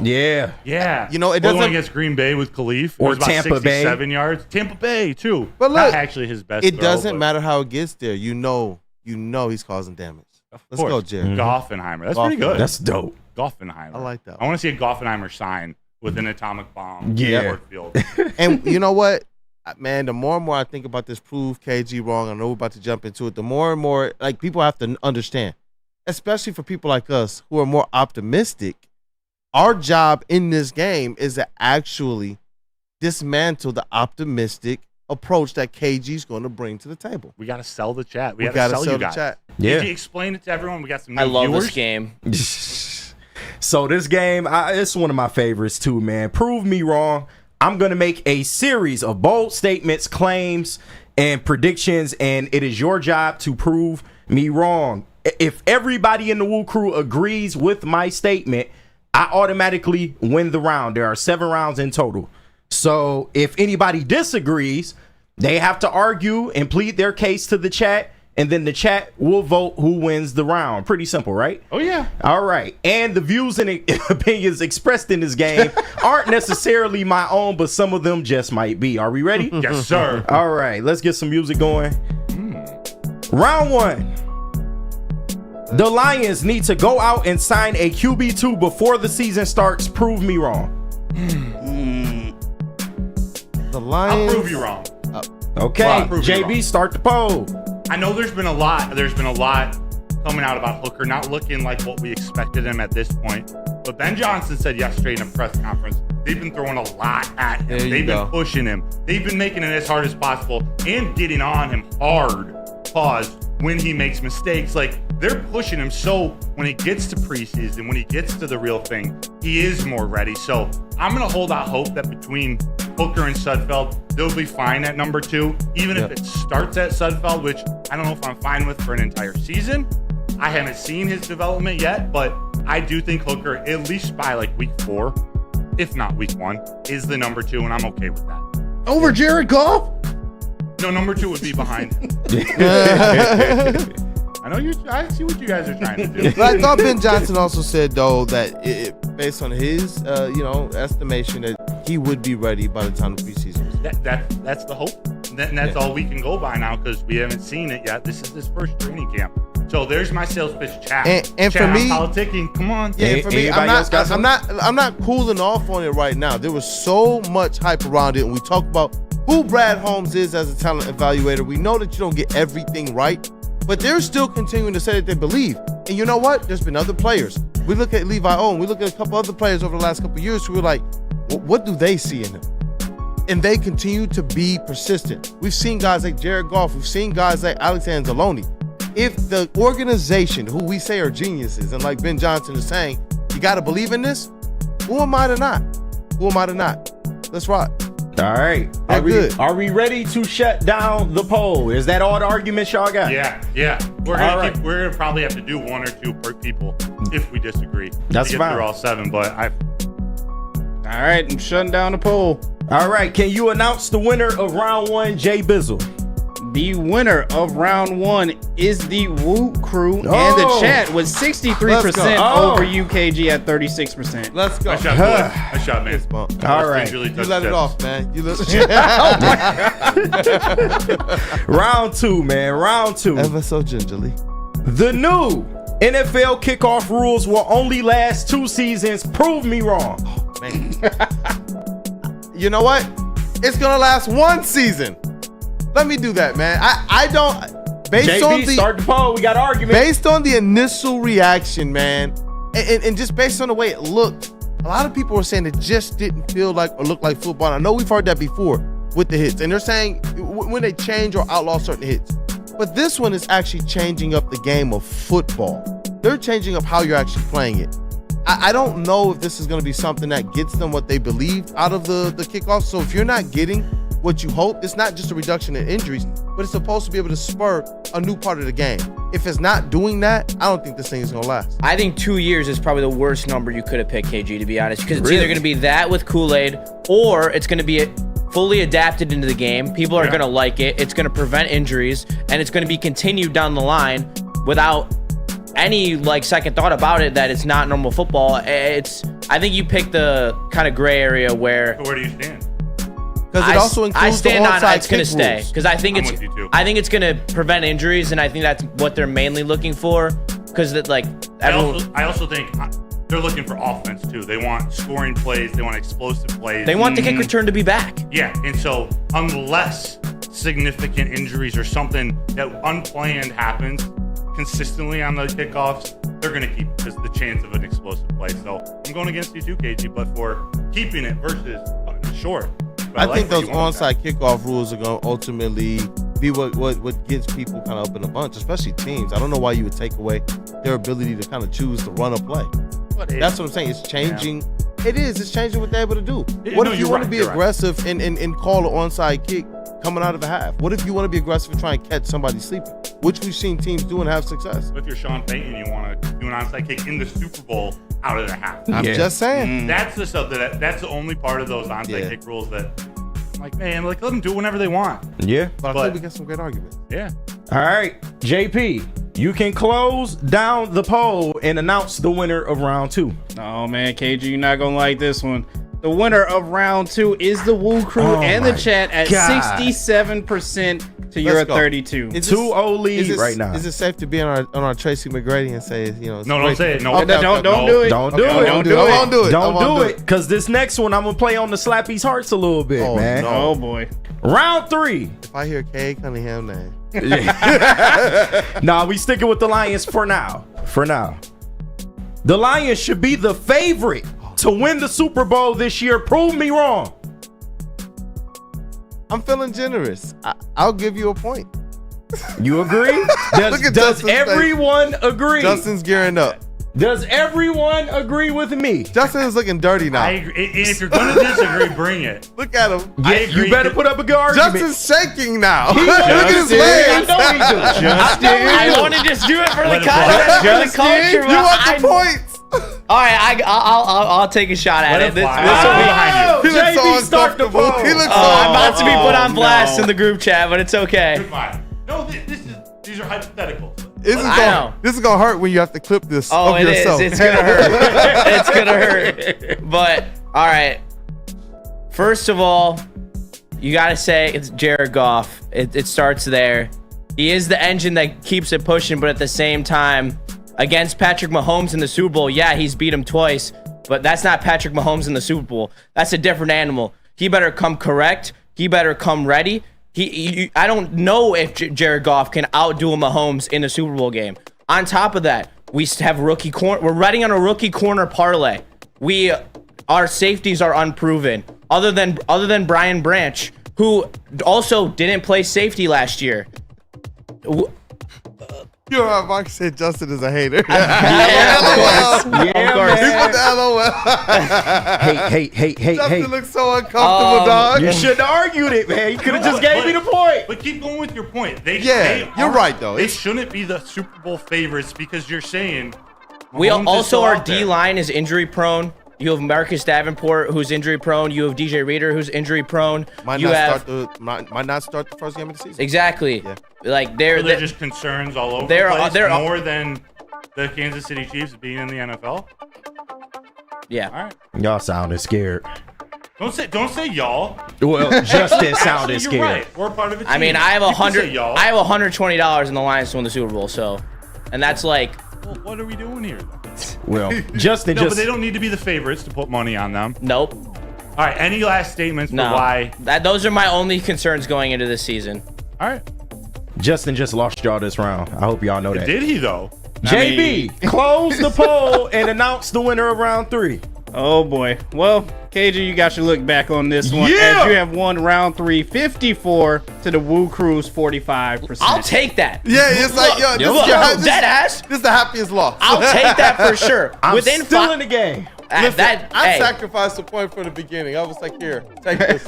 Because you darn right. Them Detroit Lions, man, Super Bowl. I couldn't do it. Hey, I'm serving them up over the plate. I have another Lions slappy question. Ask one. We'll do a break. We'll let it simmer. All right. And then we'll come back. Round 4. I don't even want to open chat. We know you were just trying to sell it. It's not like that's your. I got you, dog. Round 4. Hutch will win Defensive Player of the Year. Prove me wrong. Oh, I will. All right. Hey, that's Not too eagerly. All right, Justin. I don't mean to be that eager, but Hey, get your thoughts, get your pitch in order, because when we come back, Patrick Bateman time. Let's hear it. Let's hear go. it. Coming out. Ooh, actually, we doing merch? We can do merch and Swiss. How about Swiss first? Then we'll go back to Hey, JB you know what? for some merch. Now more than ever, it is critical for you to have your insurance reviewed. Swiss Insurance will make sure your carrier, they're not slipping in anything extra. Take that. Especially not any fees or raising those deductibles. Call Mark at Swiss Insurance today, 313-530-1698. Again, word to my brother Flannel, that number, 313-530-1698. Or visit them online, SwissINS.com, and let them know Woodward Sports sent you. And you know what? While you're over there with Mark, I hope you're rocking some Woodward Sports merch as Oh, well, I'm taking too. him a Detroit sign shirt. No, don't take him a Detroit Shine. So take him a hashtag Boo Them Kids shirt Boo that is the out kids. right now. We also got the Stoke Not Scared shirts as well. And you can't forget about those Woodward Tigers as well, too. They might not be doing what you want to do at the trade deadline, but hey, you still got to love and support them at the same time as well, too. So do yourself a favor. Head over to woodwardsports.com. Click on that shop tab. Come to any Lady Jane's Haircuts for Men and claim your throne for a king's treatment from one of our talented stylists. Open 7 days a week, walk in anytime. Just get to a Lady Jane's today and receive a precision haircut, scalp massage, hot lather neck shave, and a hot towel treatment. A haircut should not be a chore. It should be an experience. And that's exactly what Lady Jane's has to offer. Open 7 days a week, walk-ins are always welcome. There's always a location near you. Lady Jane's Haircuts for Men, it's wicked awesome. We are the network for Detroit by Detroiters. Welcome to the Woodward Sports Network. The Ally Challenge presented by McLaren is back August 22nd through 25th at Warwick Hills and Grand Blanc. Be there for PGA Tour Champions Golf, Family Night, concerts, and more. Tickets start at just $15. Get yours at allychallenge.com today. At Planet Fitness, you can get everything you need for just $1 down. Try out Planet Fitness and dang, they got lots of equipment. Not me getting a Planet Fitness membership just for the 24-hour perk. Hey, y'all better get on these free fitness training sessions from Planet Fitness. Did y'all know that the PF app has workouts you can do at home? Cheapest therapy I can find is Planet Fitness. Join Planet Fitness today and get everything you need for just $1 down. $15 a month, cancel anytime. Deal ends Thursday, July 18th. We don't like to brag that we are the toughest sports network in Detroit, but we do have a guy named Darren McCarty on our side. Woodward Sports.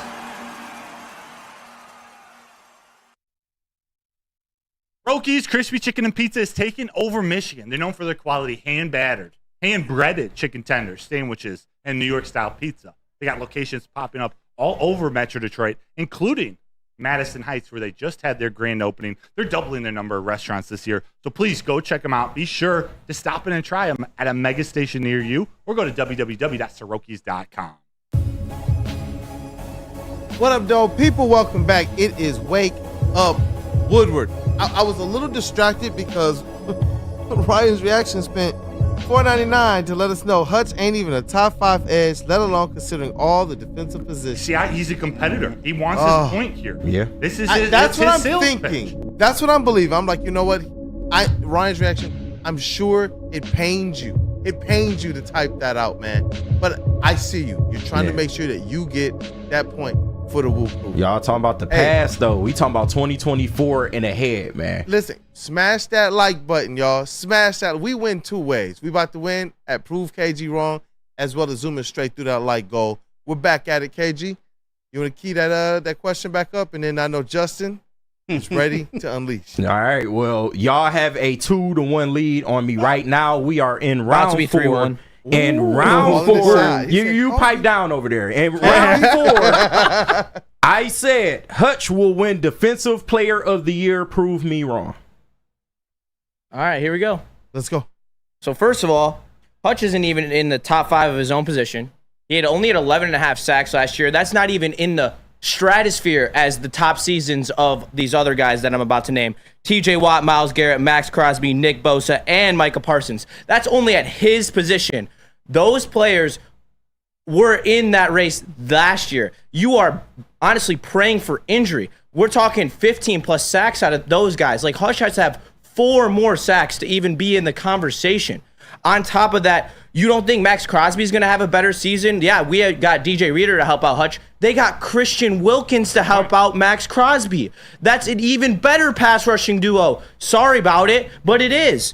And we haven't even touched on guys like Sauce Gardner, who is the next up. The arguably could be the next Darrelle Revis, as people want to try to crown him in Jets Nation. There are so many good defensive players.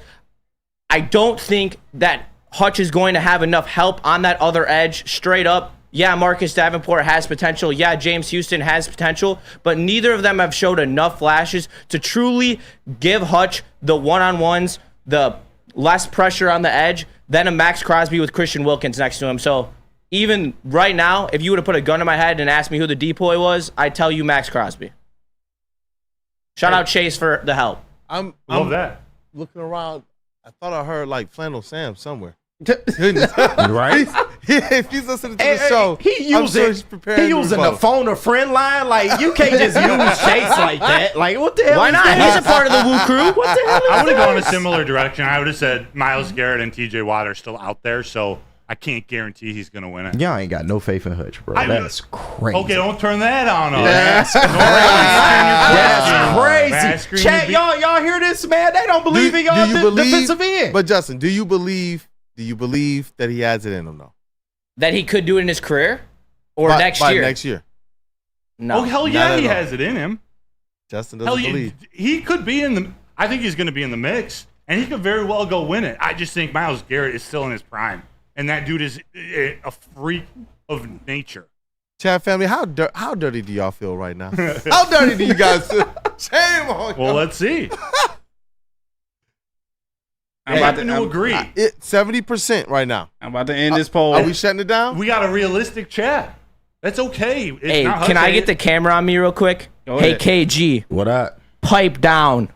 Oh, look at KG's face. It don't hit the same. It might not hit hard for me. Hey, I saw someone in the chat did say they said Neil Justin. So JB, you go ahead and close the poll and announce the winner of It might round not 4. hit the same, but the Woo Crew has taken round 4 69 to 30% over KG. All right. Sorry, KG. Hey, don't blow a 3-1 lead, Doc Rivers, okay? I'm just saying. McGrady. Round 5. I got 2 Tigers things here. I'm trying to see which one I want to use against y'all. Because we just need 1 point to win. I know. Yes, sir. 5 minutes. You know what? I'll do this one because I feel like I got a better chance with this one. Round 5. Javi Baez will not be on the Tigers roster in 2025. This team eventually has to get serious. Prove me wrong. I agree with you. Enjoy your point. Yeah, because you already you said yeah. It has to happen. This is what You know what? Haymakers. He got beef. Oh, I'm gonna do it. He has beef with the All right, very well, you gotta tippy be top. quick with it then. I will be quick you with gotta it. be short-winded. Here you go. And I'm gonna get chat right here. 2 words. 2 words, and they know it. Is it a name? Chris. I knew it. Illich. He won't spend the money. And I'll just leave it at that. He won't spend the money to do it. He's going to spend another season in pure mediocrity. You all know it. You've seen it. What evidence do you have to prove that You know he will? what? That's a cheat code, Justin. Really? That's a What cheat evidence code. have you proved? Like, do they at have Broder, to dog. prove that he's not going to spend? He's going to spend the money. Don't put the camera on me. Look at So you want Javi Baez on the team, No, Justin? I don't want him, but I don't have any faith that Chris believe Illich that's is what going to. Justin is Look saying. at these disciples of Neil right here. KG and Justin using them Neil tactics, man. I'm just saying. I love it. It sounds like he won't have you on the team. Eventually, they got to get serious. Wait. But didn't you tell me that Chris Illich won't spend the money like every day for the past couple weeks on every show that we're on together? I don't explain my claims. It is up to you to prove me wrong. That was a point in proving you wrong. Hey, look, DNCNT said, Scott Harris said yesterday on the Tigers home network that buying Javi out hasn't been a conversation. He's supposed to say that, Yeah, though. what's he gonna say? Right. Yes. Come on. I'm What trying we to get a talking about point. here? No. What we talking about here? Scott Harris. We're Even talking Scott about Harris Scott said it. Harris. He's supposed to say that. What he's KG, supposed to? Yeah, it's we gonna Scott cut it next Harris. week. Like, Chat family, it's come Scott on. Harris. I don't even know what that means, but it's Scott Harris. It's the Give us a GM. point. We need more percents. Goodness. Hey, we're closing the gap. Any more argument? Come on, Justin. 6% away, bro. These are the same people that know that Chris Illich won't spend the money. Yeah, Like, okay. it's so funny. They sit in here and they People can change. they Justin. roast Chris Harris. People or can Chris change. Illich You know what I every day. realized? They do not care. Anything with Javi Baez and being gone, they're just voting for that. It's unfair. I It's got unfair, that up KG. my sleeve, man. JB, right. if there's any more arguments, you can close the poll and announce the winner in round 5. Look at Broder. There's The whole no more segment out. arguments. Broder is up here stunned as it is. The winner of round 5 is UKG at 55%. right. Who proved You 44%. I voted KG for positive thinking. Get out of here. Get out of here. Don't Can't argue it, man. I'm on the KG. Justin for might positive lose this for thinking. y'all. I ain't gonna hold you. Justin might actually lose the game for y'all. That's actually hilarious. But if we don't argue it with you, we give you a free point. Yeah. Like there is no point in not arguing. Listen, the game is set up for me to win. I understand. So, I ain't touching that question. round.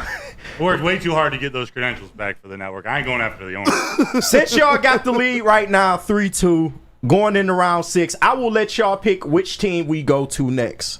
Pistons or Tigers? Let's do Pistons. Oh.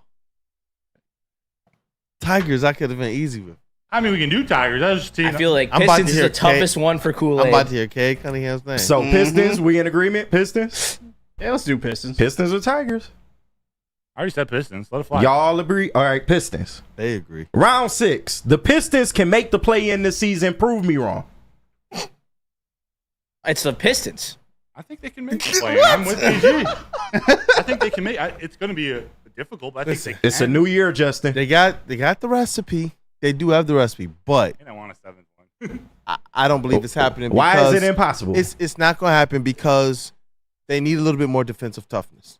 As much as I like what the prospects of Stewart and Duran, and we talk about B. Stu and everything that he is, that interior, what they do in the paint, which has been the source of winning in Detroit basketball for as long as I can remember Detroit basketball, it's not there. It's only not there. It's only 4 teams in the East, though. It's I mean, not it's there. possible.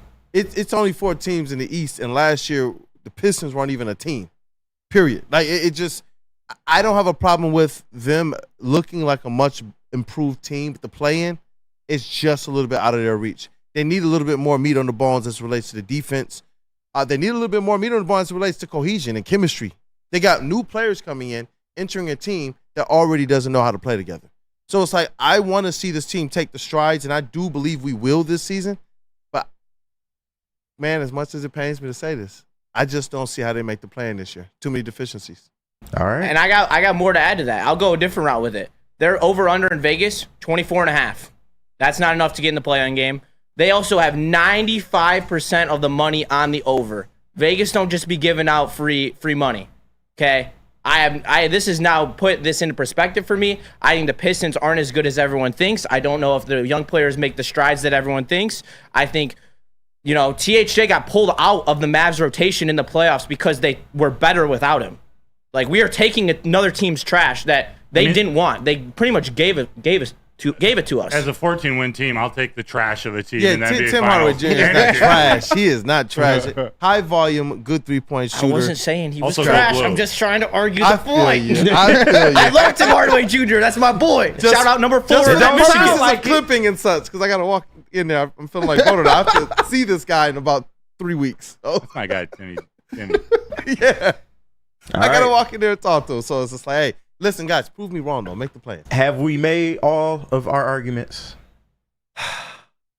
Oh, goodness. Yeah, we good. Yeah, we have. All right. You can announce the winner of round 6, JB. Dirty point. It ended the poll, even though this was, as Kool-Aid said, a very dirty point I'm here. gonna go Winner take a of shower. round 6 is the Woo Crew at 62%. And KG, you ended with 37%. Damn. So this is a victory for the Woo Crew. Low-key, isn't that back-to-back losses for you, KG? It is, man. Y'all have That's tough, successfully proved me wrong. We got one more question. If you want to get into it, we can, just for shits and gigs. It's up to you. Sure, make me feel worse about myself, KG.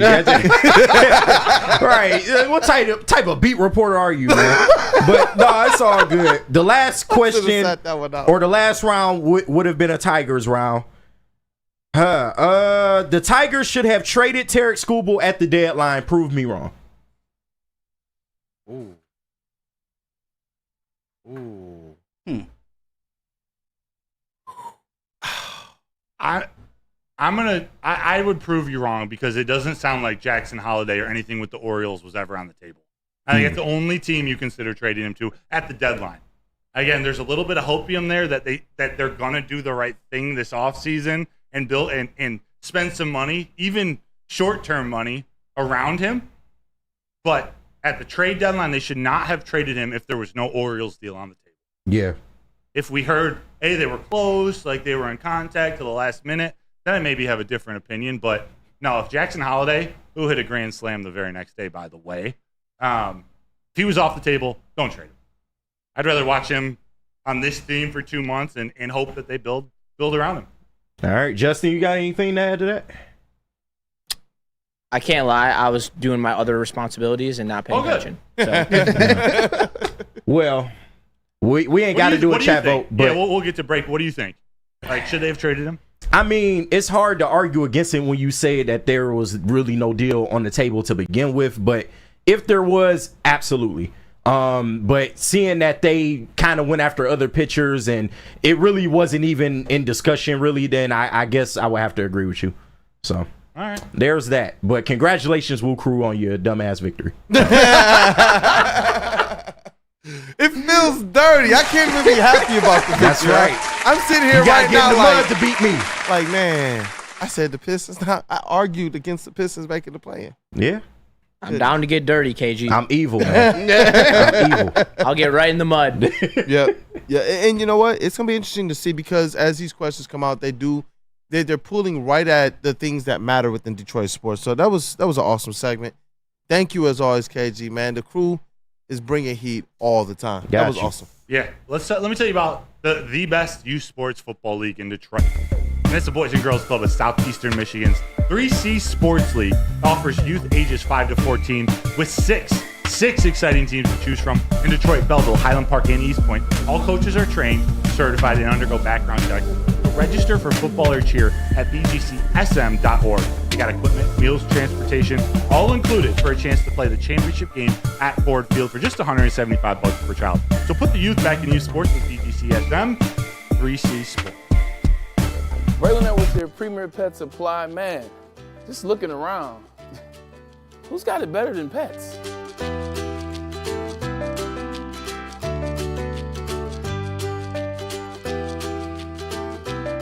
Come on, a baby stroller for Coda?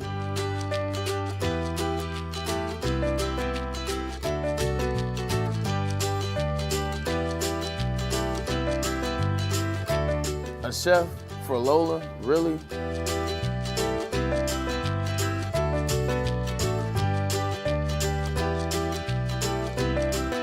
You don't have to tell me who the real boss here is. Who's got it better than pets? Nobody, especially here at Premier Pet Supply. For over 30 years and more than 13 locations, Premier Pet Supplies has everything that your pet can dream of, and guess what? It's all under one roof. Premier Pet Supply, family owned, operated, and proud to call Metro Detroit home. Check out premierpetsupply.com or scan the QR code today. Who's got it better than pets? Nobody!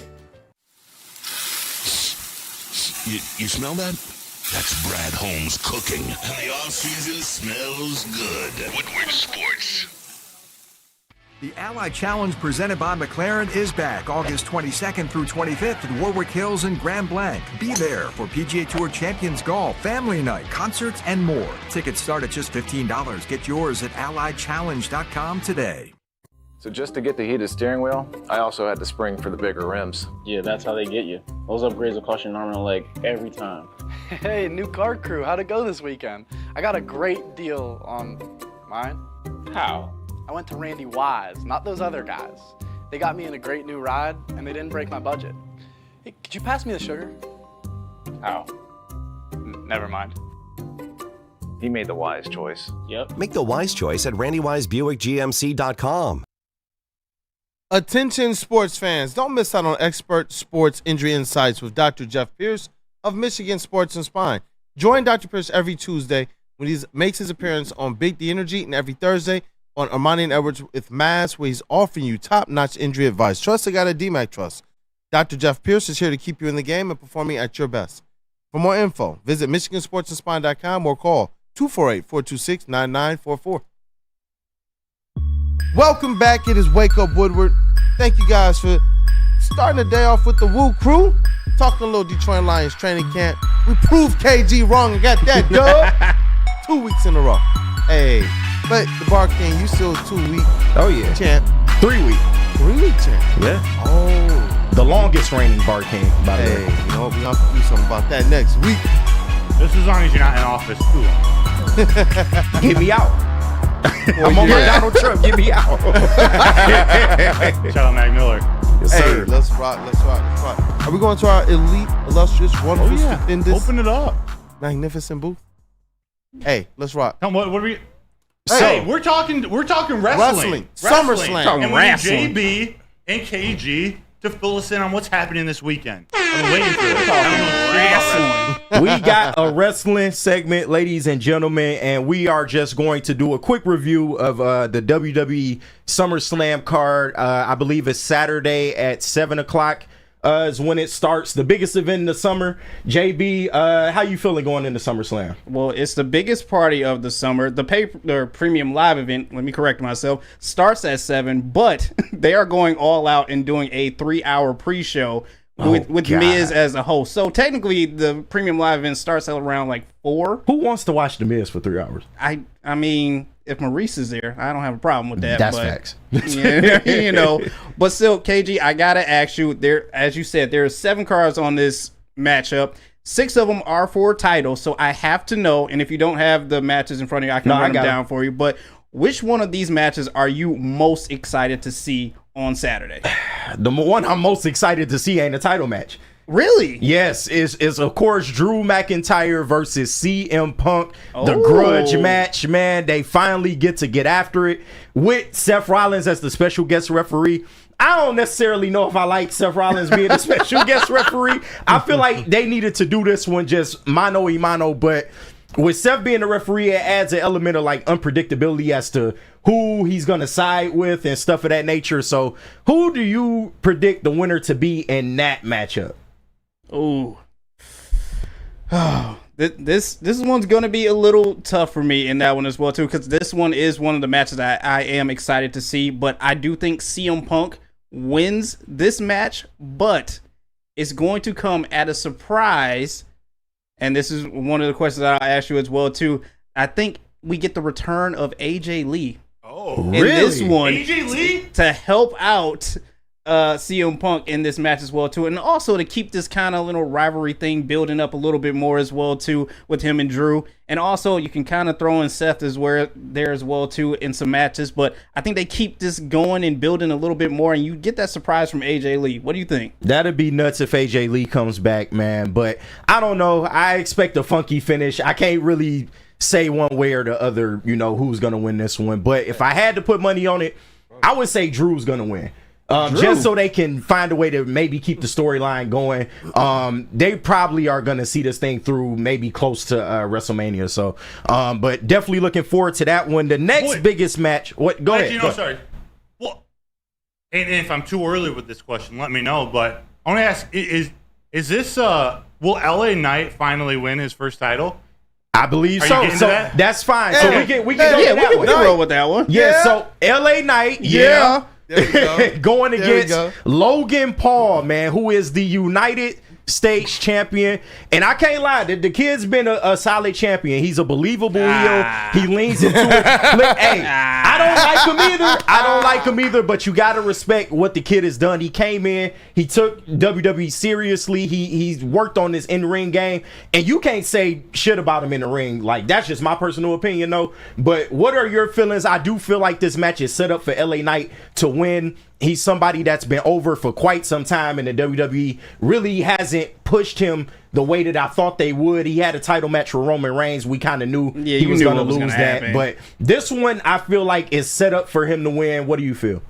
This matchup is set up extremely for LA Knight to win. And honestly, I kind of think this is one of the most boring matches out of the whole card. Really? Just because of Logan Paul. Like, I'm still not a fan of Logan Paul at all. Especially this whole Prime brand that you got going on. Also, there's going to be Wingstop logo in the ring as well, too. I'm surprised this isn't a lemon pepper match or something like that they're probably going to throw out there. But yeah, this is all set up for LA Knight to win this and actually have a very long reign as a champion, in my opinion, as well too. I don't think this hurts Logan Paul, but I think this just kind of removes the title off of him, so we don't have to keep seeing him week after week. And I think it's well deserved for LA Knight as well too. But what do you think? And they'll find something to do with Logan Paul. He's enough of a personality to where they can throw him really in any storyline, and it's gonna work only because of the stuff he does outside of WWE. But LA Knight, new United States champion, book it. The next biggest match on the card is, of course, Cody Rhodes defending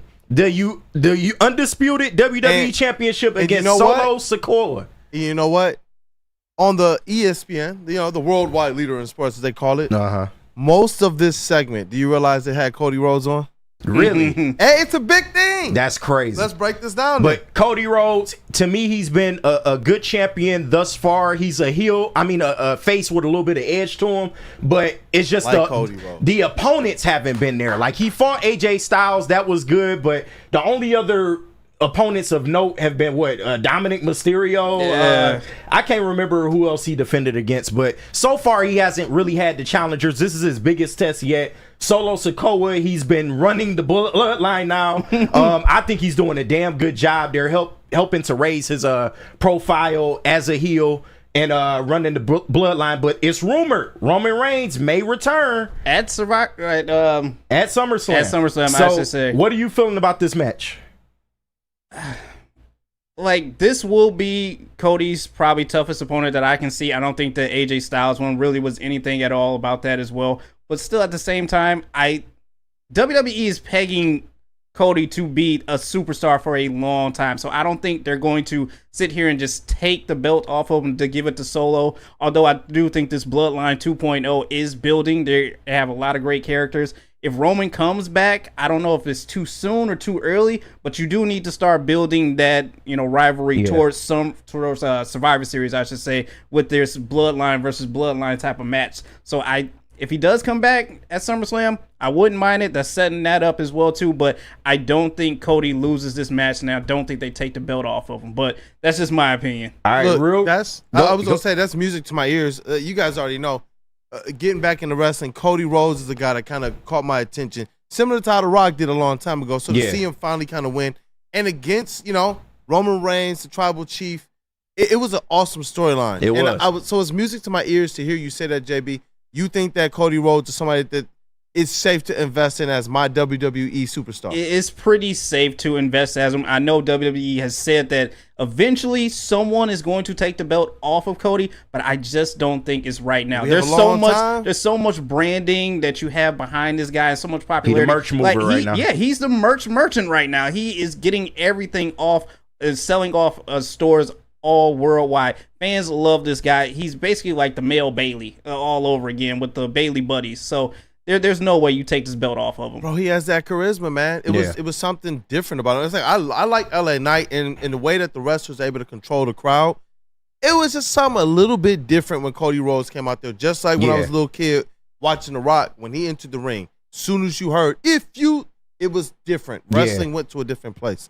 That's what I'm sensing, at least on the base level with Cody. No, Cody has been a great wrestler for quite some time, and now he's finally hit that next level and is now the face of the company. So shout out to him. And JB, I don't disagree with you, but I will offer a devil's advocate, though. What's that? If you put the belt on Solo, I feel like that enhances the Roman versus Solo kind of dynamic, because Roman comes back, Solo's running the bloodline, and he's at the top of the game. He did what Roman couldn't do at WrestleMania. I feel like that builds Solo more as a believable character, him actually being the one to run the bloodline now and saying, yeah, Roman, like, I did what you couldn't, man. Like, I got this now. It's my time now. So, but I do agree with you. I don't think Cody will lose. I think we actually see the return of maybe Jimmy Uso. Ooh. Jimmy Uso will interfere, keeping the Tongans from giving the title to Solo, and Cody will retain. But the last match, we can touch on the other ones if you want to, but this is the other most important match. Damian Priest versus Gunther for the World Heavyweight Championship. This one pretty set in stone to me. Gunther, the longest reigning Intercontinental Champion, I think, in history, definitely of this modern era. He's a pure wrestler, no frills, no entertainment value to him. He's just a mauler. He's somebody that comes in and absolutely annihilates you in the ring. I like what Damian Priest has done as champion, but to me, Gunther deserves this spot. It's been a long time coming, and I think he would make a really good World Heavyweight Champion. What do you think? I want Gunther to be that World Heavyweight Champion, but I don't think it's going to happen. Just given the whole situation around the Judgment Day that's going on with Dom, Liv, Rhea, Finn Balor as well too. That, and at the same time, people are actually starting to buy into Damian Priest. And if history proves itself again, we always know that, that kind of heel that comes out there and just trashes the champion doesn't always get away with it in the end. So I think that's the same thing that's going to happen here, as Damian will retain, but he will get some help from Finn Balor, and then that kind of sets up your Finn Balor versus Damian Priest eventually once he turns on him as well too, because the next two premium live events are Bash in Berlin, and you also have Bad Blood as well too, and we're supposed to get the Demon back. We just don't know when, and I think this is a good way to set that up. Yeah, I think that the Judgment Day will officially be fractured after SummerSlam. Yeah, they kind of already are pushing Rhea and Damian towards a face turn. You can kind of tell the fans are already kind of viewing them as faces right now. Finn Balor's been like secretly, messing with Liv Morgan behind, everybody's backs. Carlito, of course, he's going to jump ship. The Judgment Day is on borrowed time, if you ask me. But personally, yeah. All right, let's run through these last few real quick. Just give me a winner. Who you think will win? Bayley versus Nia Jax for the Women's Championship. Tiffany Stratton. Next question. You think she cashed in?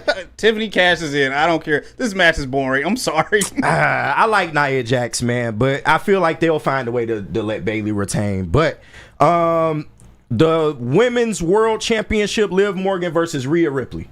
This is interesting. Rhea Ripley. Shout out to Justin right there, but I'm going with Liv. You took some time to put the title on Liv. I don't think you're going to take it off of her this quick, and you might get that Dom interference once again. So give me Liv. I think Dom is going to find a way to interfere in this match and cost Rhea, further fracturing the Judgment Day. Remember this, I would guys. say that as well. Chuckle Cheese says, remember this. SummerSlam is a big event. Stuff will happen. Stuff will happen. Most definitely. And the last match on the card for the Intercontinental Championship, Sami Zayn versus Braun Breaker and Ilya Dragunov. This might be an interesting match. Sami Zayn, he's had a decent reign so far, but Brian Breaker's coming, man. Just flat out. And I like Ilya Dragunov as well. Somebody that's very underrated coming from NXT. What do you feel? Braun Breaker is a beast. That's all I got to say about that. He speared Sami Zayn on the Pat McAfee show. Pat McAfee, we're still waiting for that show in Detroit, by the way. Yeah. We still keep receipts. We know.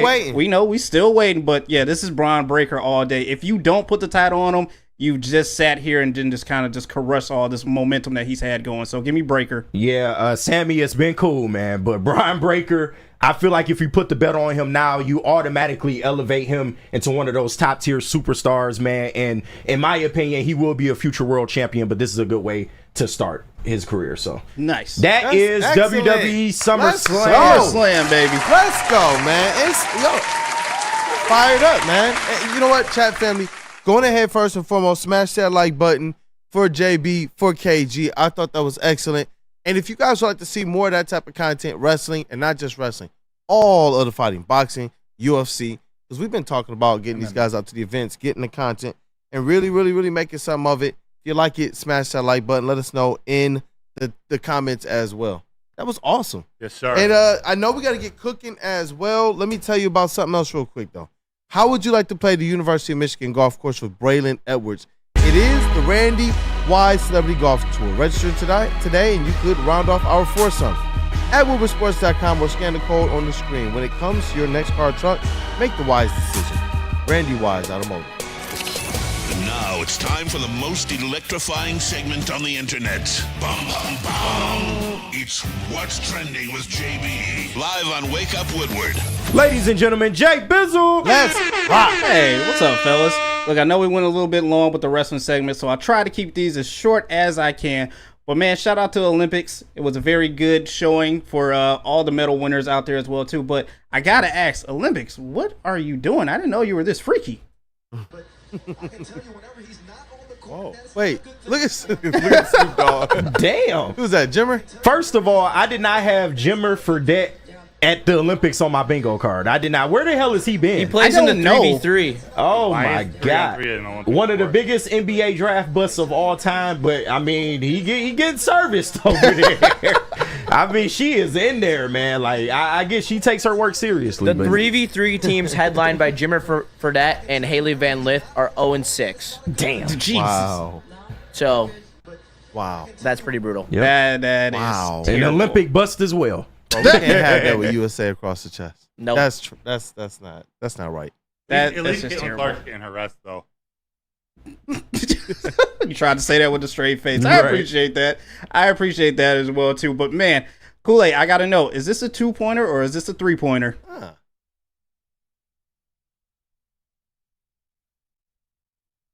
What kind of court is Wait. that? If they took off before the 3-point line, then it's got to be a 3. If his foot's on the line, then it's a 2.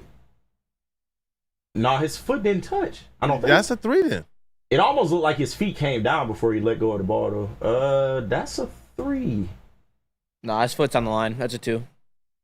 You can see it's in like the dead middle of the line. Yeah, if it's on the line, then it's a 2. But I often wonder, is it? No, it's not where you release. It's where your feet are. Where your feet start with the shot. There, but that's a 3. Because sometimes we'll see people do the run up, stop at the 3-point line, and jump. It carries their momentum, carries them beyond the 3-point line. They release it. It still counts as a 3. If he's on the line, though, it's a 2. Yeah, it looked like the tip of his toe might have touched. That might be 2. But these videos always crack me up because it's always the stuff that you know would never happen in the game. Never happen in the game. Never. But it creates so much more engagement than like highlights that I actually see happening in the game. Exactly. Exactly. I hope you guys aren't squeamish because this one goes to show you that, hey, you know what? Maybe we should start switching from turf fields to real grass.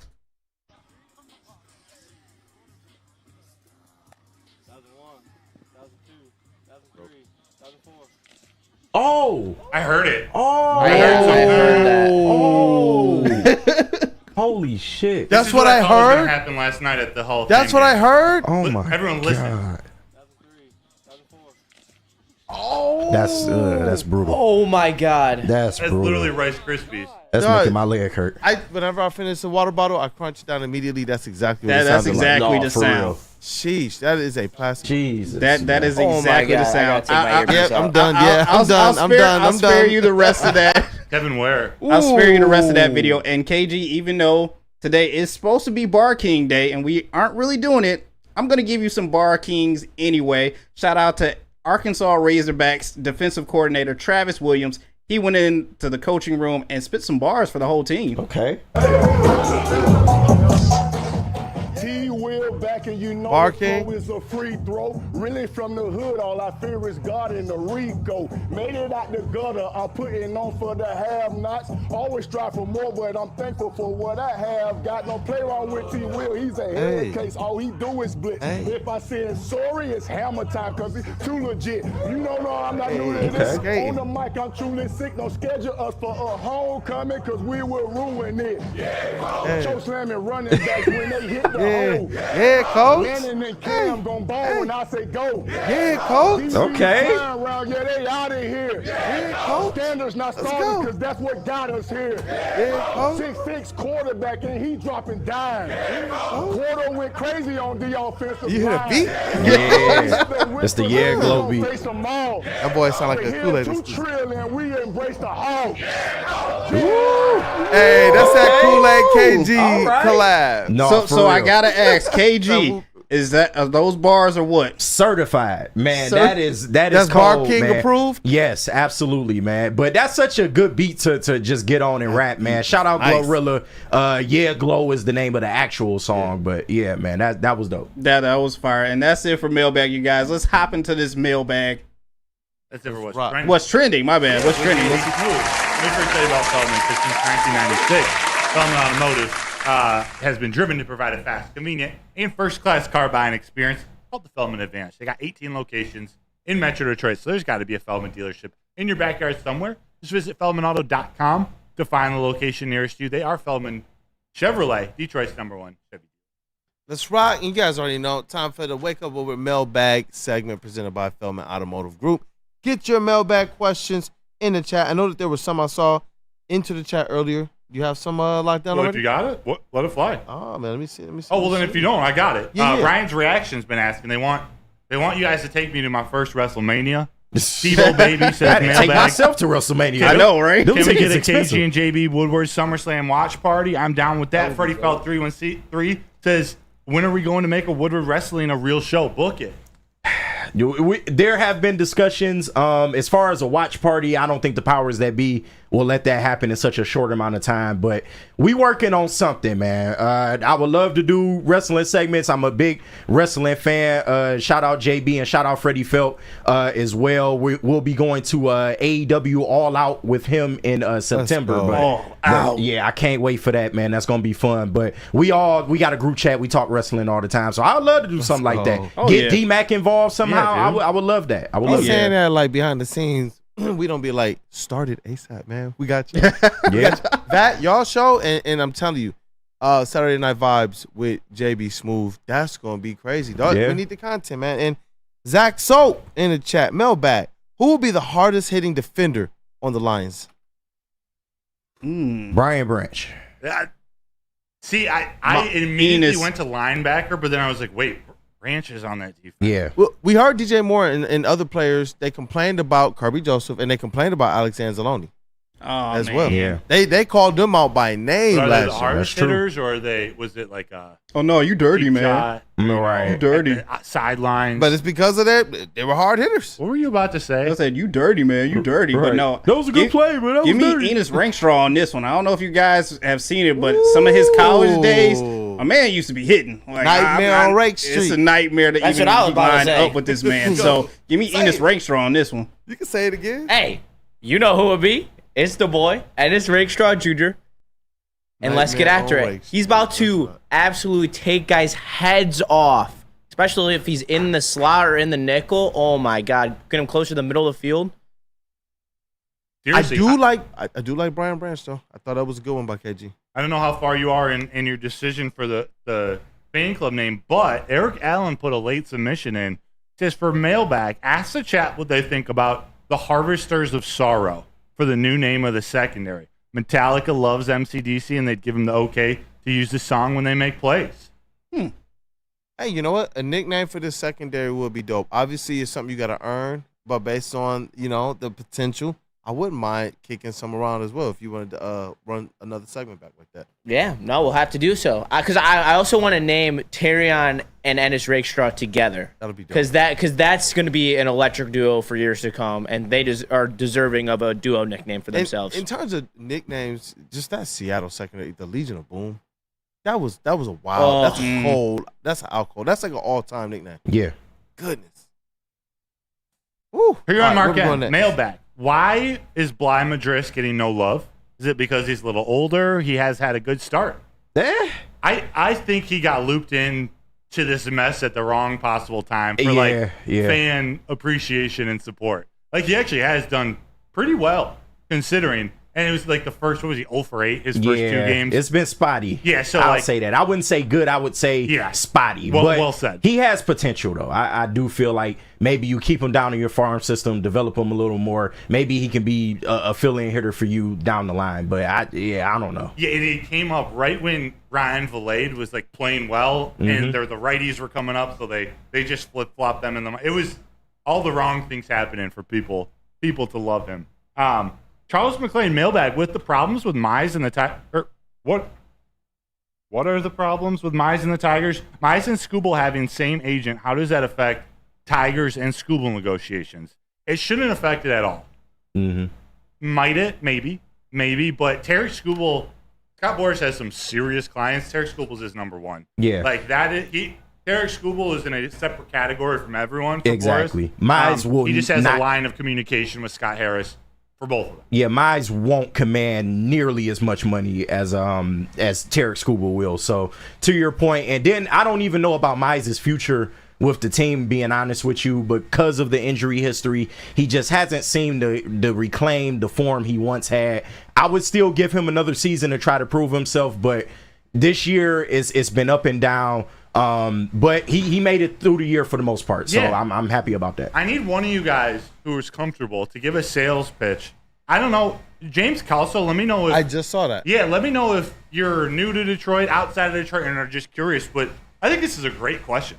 Mailbag, how do I make someone a Detroit sports fan? Show them Dan Campbell's introductory press what would conference. you say to them? Don't do that. Don't do that. Why not? Not the biting kneecaps and all this I'm stuff. showing No, it to because him. that I one was was amped up. cringy. That one was It really was cringy. not. I didn't care for it. It was like, this is a gimmicky dude. We are trying to be serious here, and you're talking about biting kneecaps and the race car helmet. Yeah, now it is, and now I'm accustomed He's to it. always But been back that person, then, it's just JB. like I don't care for that. He called his shot then. Yeah. He said exactly what it was going to be, and that team bought into the identity. And the reason why I think you can show it to people today is because of what the Lions have done since then. And it makes sense. I like that you brought this up, though, because I feel like if the Lions go win the Super Bowl, that's maybe the greatest press conference, introductory press conference of all time, man. Like, he was talking to the fan base. A lot of people at the time was hating on it. National media, oh, this guy's a meathead. He's a wrestler. What is he doing?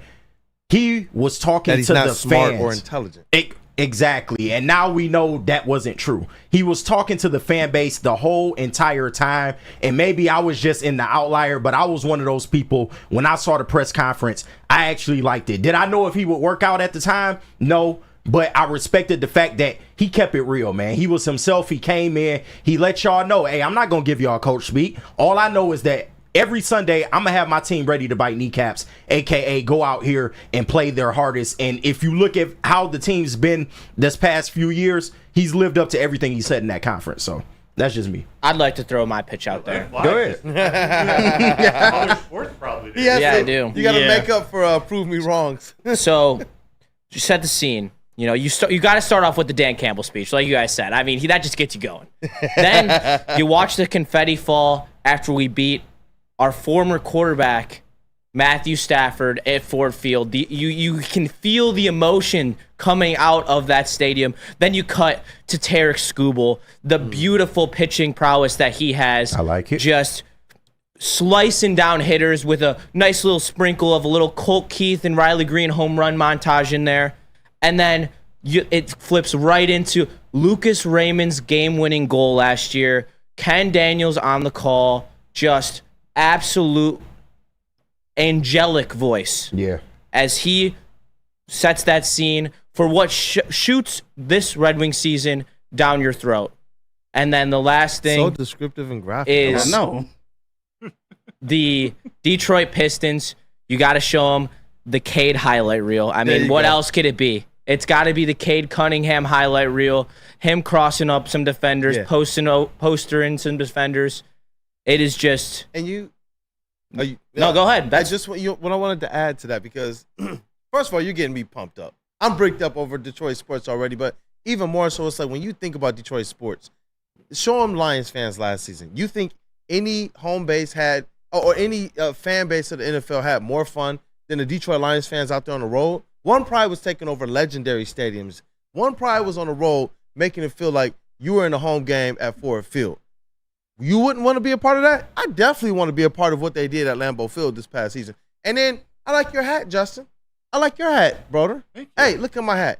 You want to talk about being able to go anywhere and know that you're going to see this anywhere. You want to talk about knowing that you can go anywhere in the world and that Detroit has a representation within culture. I love it, man. It's Detroit. Red Wings, Lions, Dan Campbell. What are we doing? I'm sold, man. I'm a fan. Yeah. Great show. Great Is it week. time to wrap? Excellent. Time to wrap? Yep. Hey, let's rock. Got the chest pass going. Oh, hit me with the bounce pass this morning. Hey, it's been a great show, chat family. Thank you guys for tapping in, checking in with Wake Up Woodward, ending your week with us. Can't wait to see you guys back here Monday. I don't even know what that is, a 47 and a something odd hour break. Something like that. Yeah. Something like that. Shout out to Flannel Sam, the vet of the squad, vet of the network. Can't wait to have you back, brother. Be safe, and congratulations again to your sister.